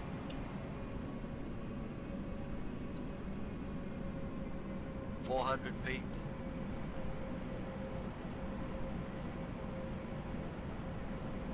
100 to 300 go. feet.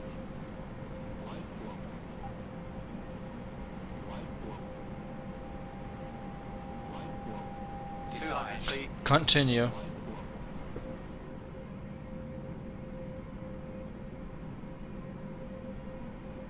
100 feet.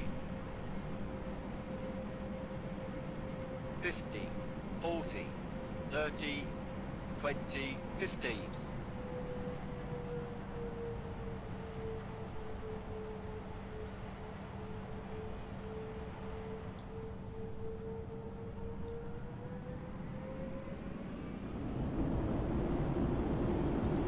$100.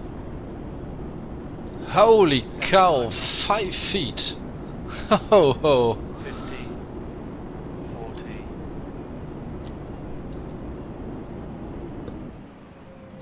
No.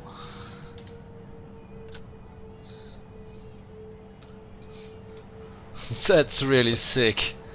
That's awesome. That's my absolutely best landing ever. 20 knots.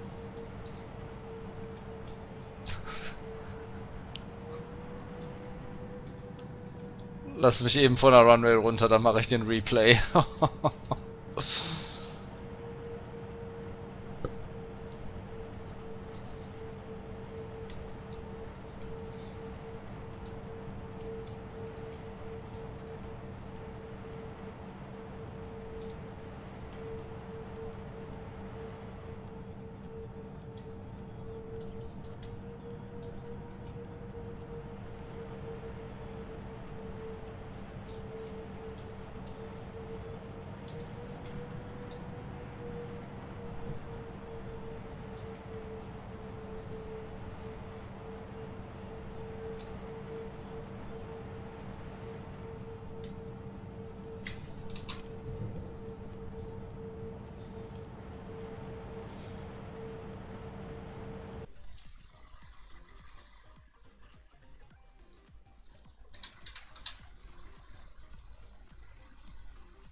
5 feet per minute. Damn. That was absolute brilliant.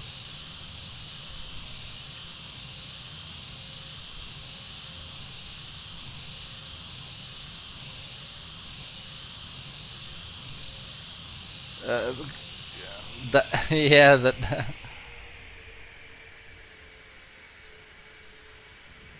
Here we go. That was nice.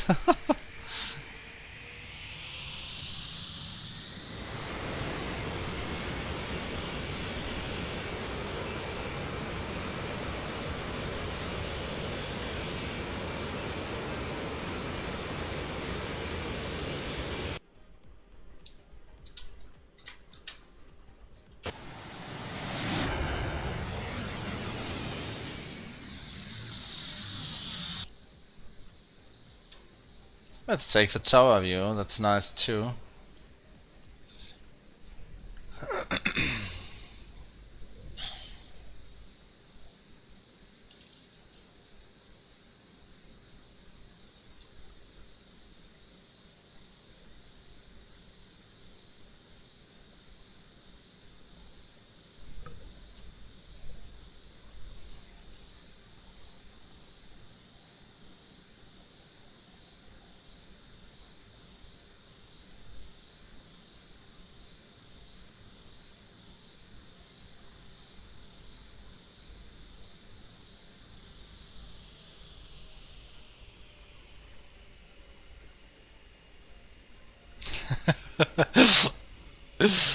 Aus-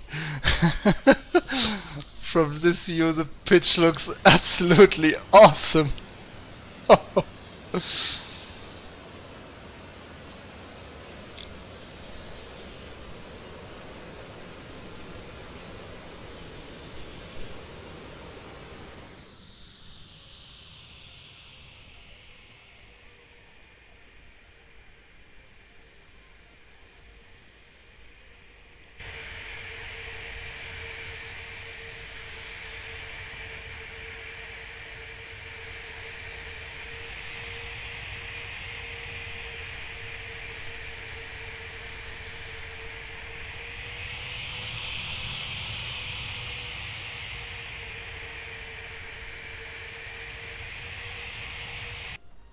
Just take another view for the replay. It's so awesome.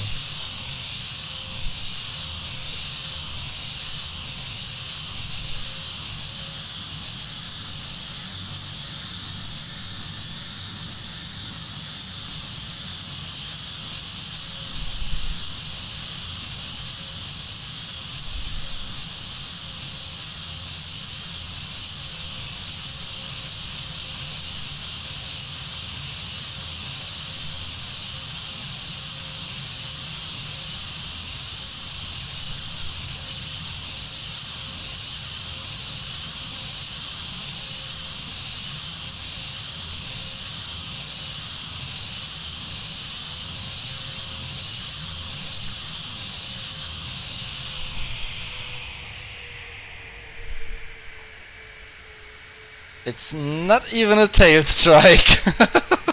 That's cool.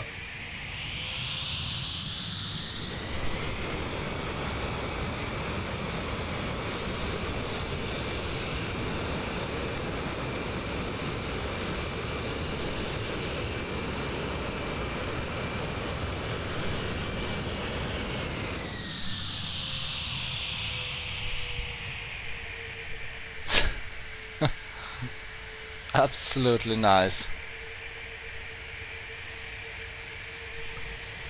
So.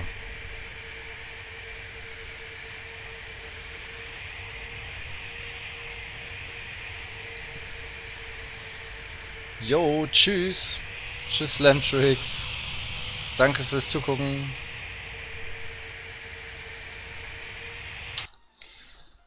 So. Ich gehe mal wieder ins Cockpit hier. Jetzt müssen wir noch zu unserem Gate. Das wird noch spannend hier. Das ist so ein riesengroßer Flughafen.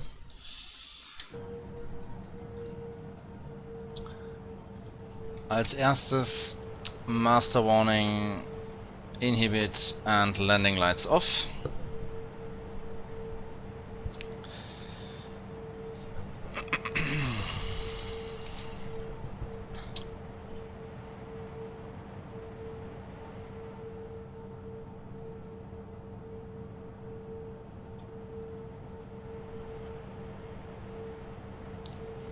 So. Bedeutet das, das Flugzeug würde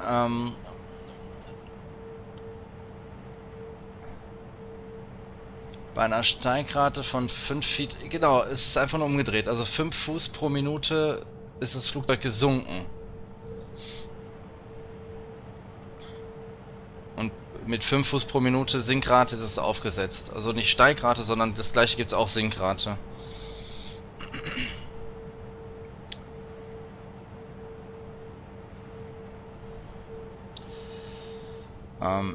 Echo 23 ist unser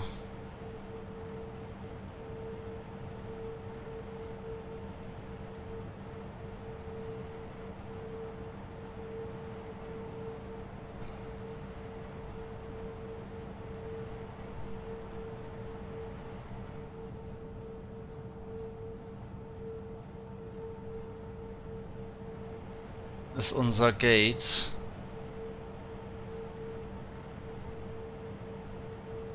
Das wird dann... Da ist der Tower. Wir stehen auf dem Taxiway.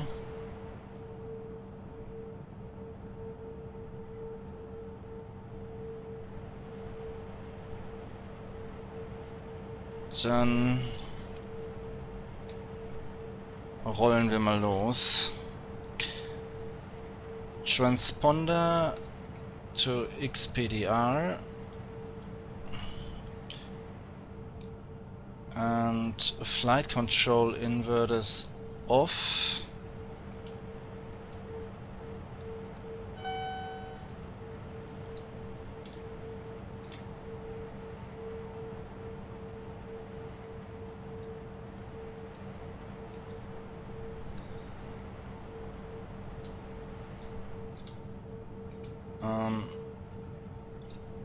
Yeah, I have to turn into the taxiway here. That's correct.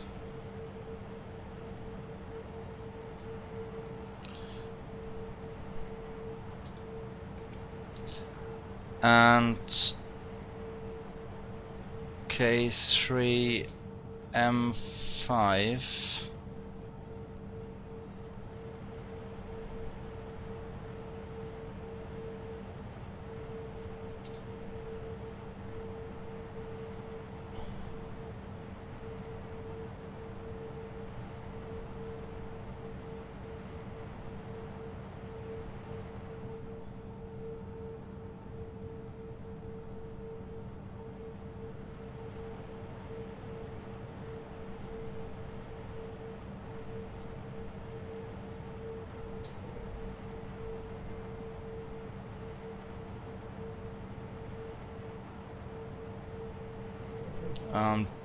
Janky 2. Damn. Where am I? KJ2, that's J2.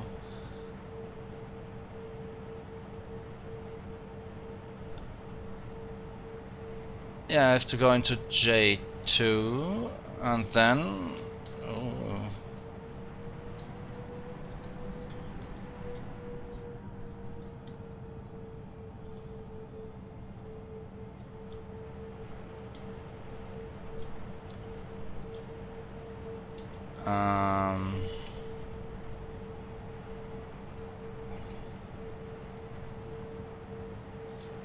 That's a...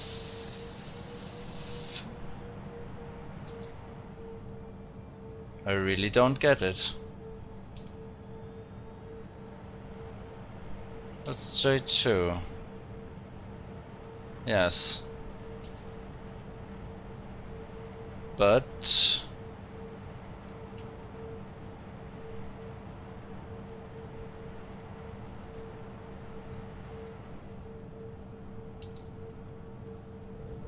So that's K3.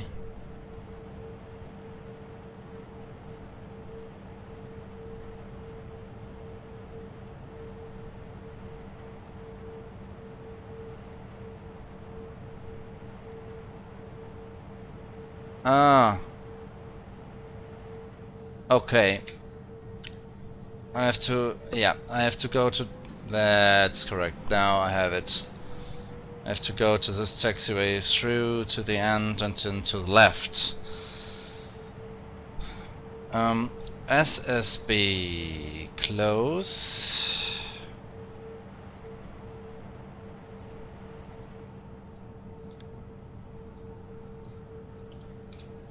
RAM spillmaster switches.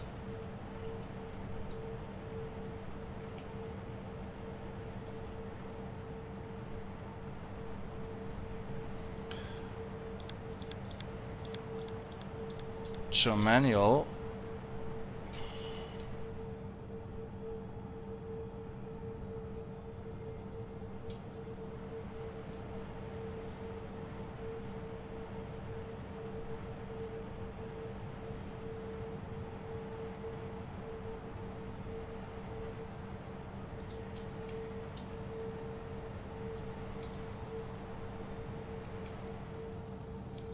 And now I can shut down my inboard engines 2 and 3.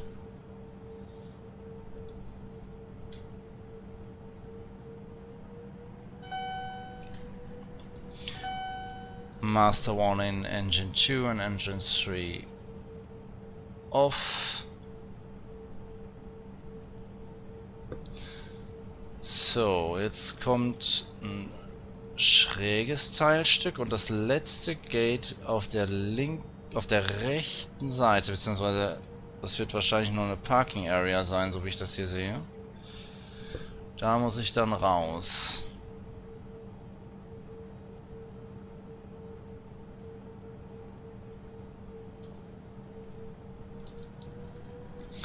So. Vorher können wir noch ein bisschen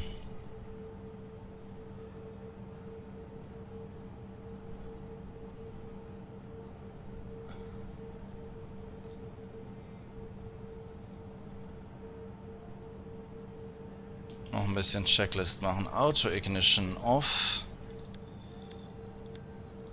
Auto Throttle off. Drain Master Heaters off. Preservation Static Heaters off. ADS and Standby Heaters off. And Windshield Anti-Ice is off. And battery split switches to BAT on. So,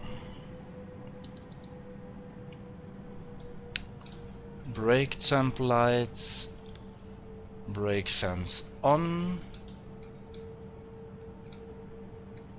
Here we go.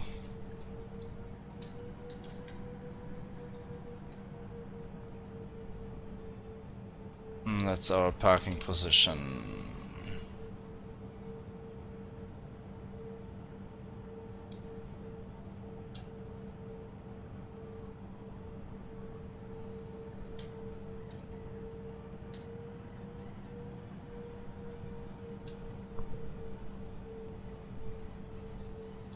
Hello Yo-Yo, welcome back.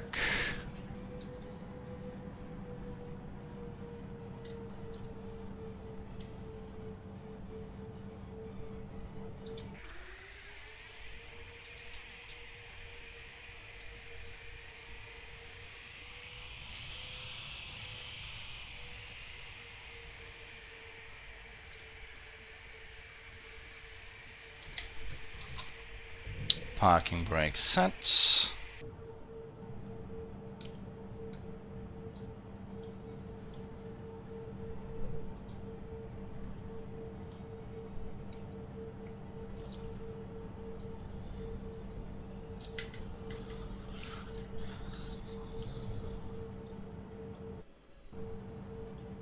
So. Und jetzt machen wir den Rest von der Checklist. Engine Control to fly over, and we can switch. Let's make us. We can switch the floodlights on. So.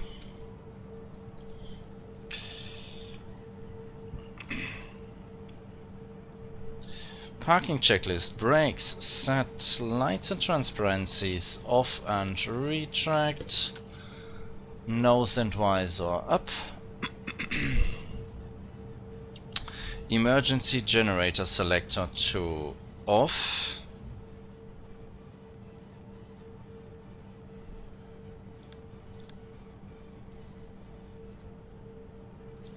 to auto, engine 1 shutdown,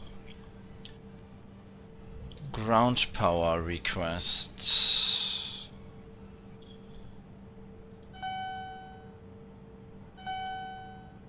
engine number 1 master warning cancelled, ground power to close, and stabilization pumps off, and artificial fuel pumps off.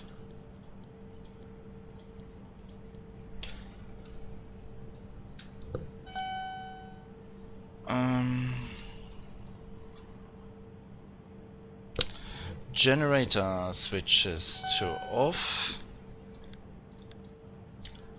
and last running HP valve shut down.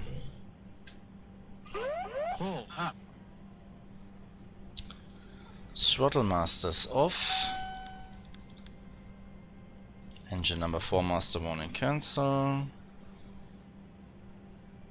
drain master heaters check temperature 31 degrees, drain master heaters and off, anti-collision lights off, fasten seatbelts off, and we can open the doors.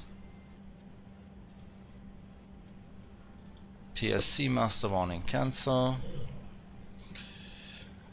engine anti-icing is off, auto ignition is off, flight deck door unlock, bleed valves shut,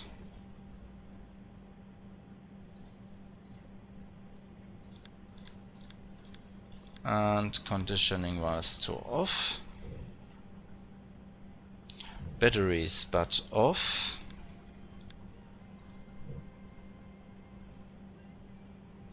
transponder to standby and to 1200, elapsed clock 3 hours 28 minutes. How do you know to do all of this? I have the so I have a checklist here, and it's the same checklist the real pilots use, so I can go point for point through the checklist and shut the airplane down, and that's what I'm doing at the moment. I switch all the panel switches to ensure that a proper shutdown is done. And yeah, I learned it by myself. So I watched some videos of real captains who fly the Concorde, and I watched the videos and learned a lot of this. And I fly this airplane in the simulator since 10 years.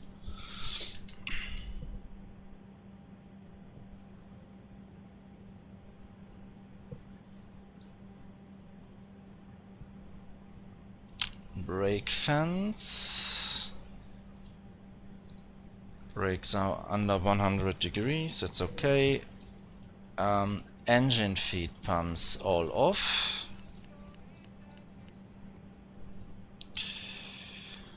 Tank 9 main and override valves to shut. Tank 9 pumps off. Tank 10 pumps off. Tank 9 D is off. Tank 5A, 7A off. Standby inlet valves all off. Trim pipe drain closed. Transfer valves 5A57A7 shut. Tank 5 and 7. Pumps sind off. 5 and 7 inlet to shut. 5 and 7 override off. Trim transfer switch off and guard. Tank 11 main inlet valves to shut, override to off. 11 hydraulic are off. 11 pumps left and right hand off. Tank 11D air is off. Low pressure protection is off. Parking checklist complete. Stopover checklist. Air data computers are off. RDS master warning cancel. Transponder Alt RGB switch is off. INS system preparation for alignment and off. Flight control inverters to power off.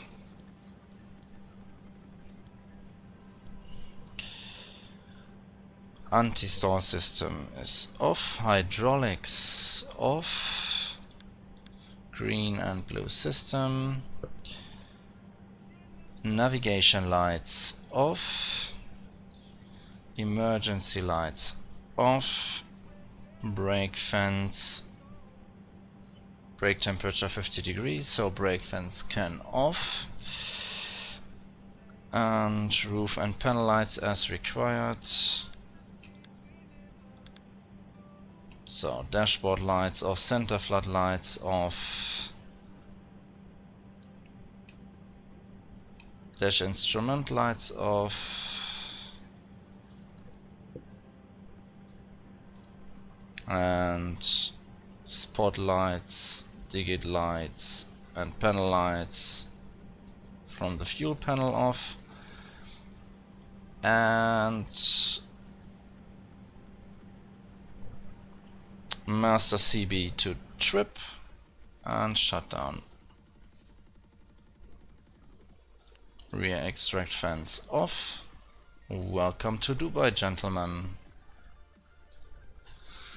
Thanks for the flight. Thank you for watching, Nikitanet.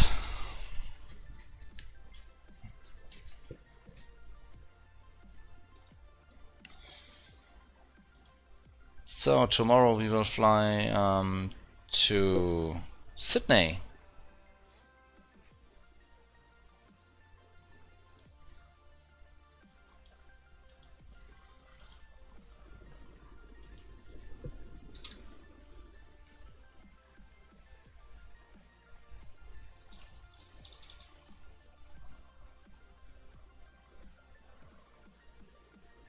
Holy cow, is that the moon? That is the moon. Damn, that's cool. Yeah, it's the moon. That's nice.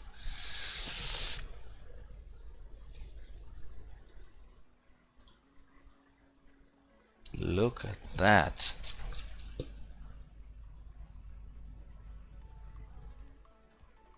That's really impressive.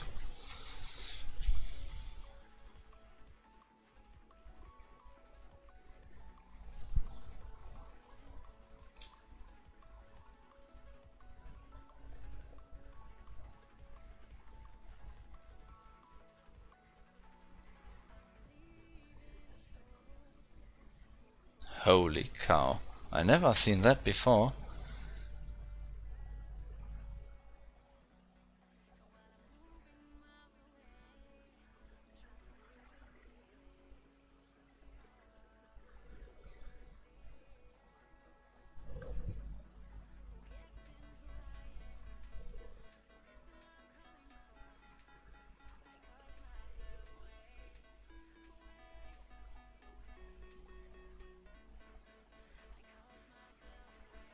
Yeah, absolutely brilliant. That's nice. So, yeah, tomorrow we will fly to Sydney. I think around about 11 o'clock PM UTC I will start. So, and for today I go to bed. Thank you for watching, thank you for the many follows. Was fun to fly with you and hope to see you again. Bye bye.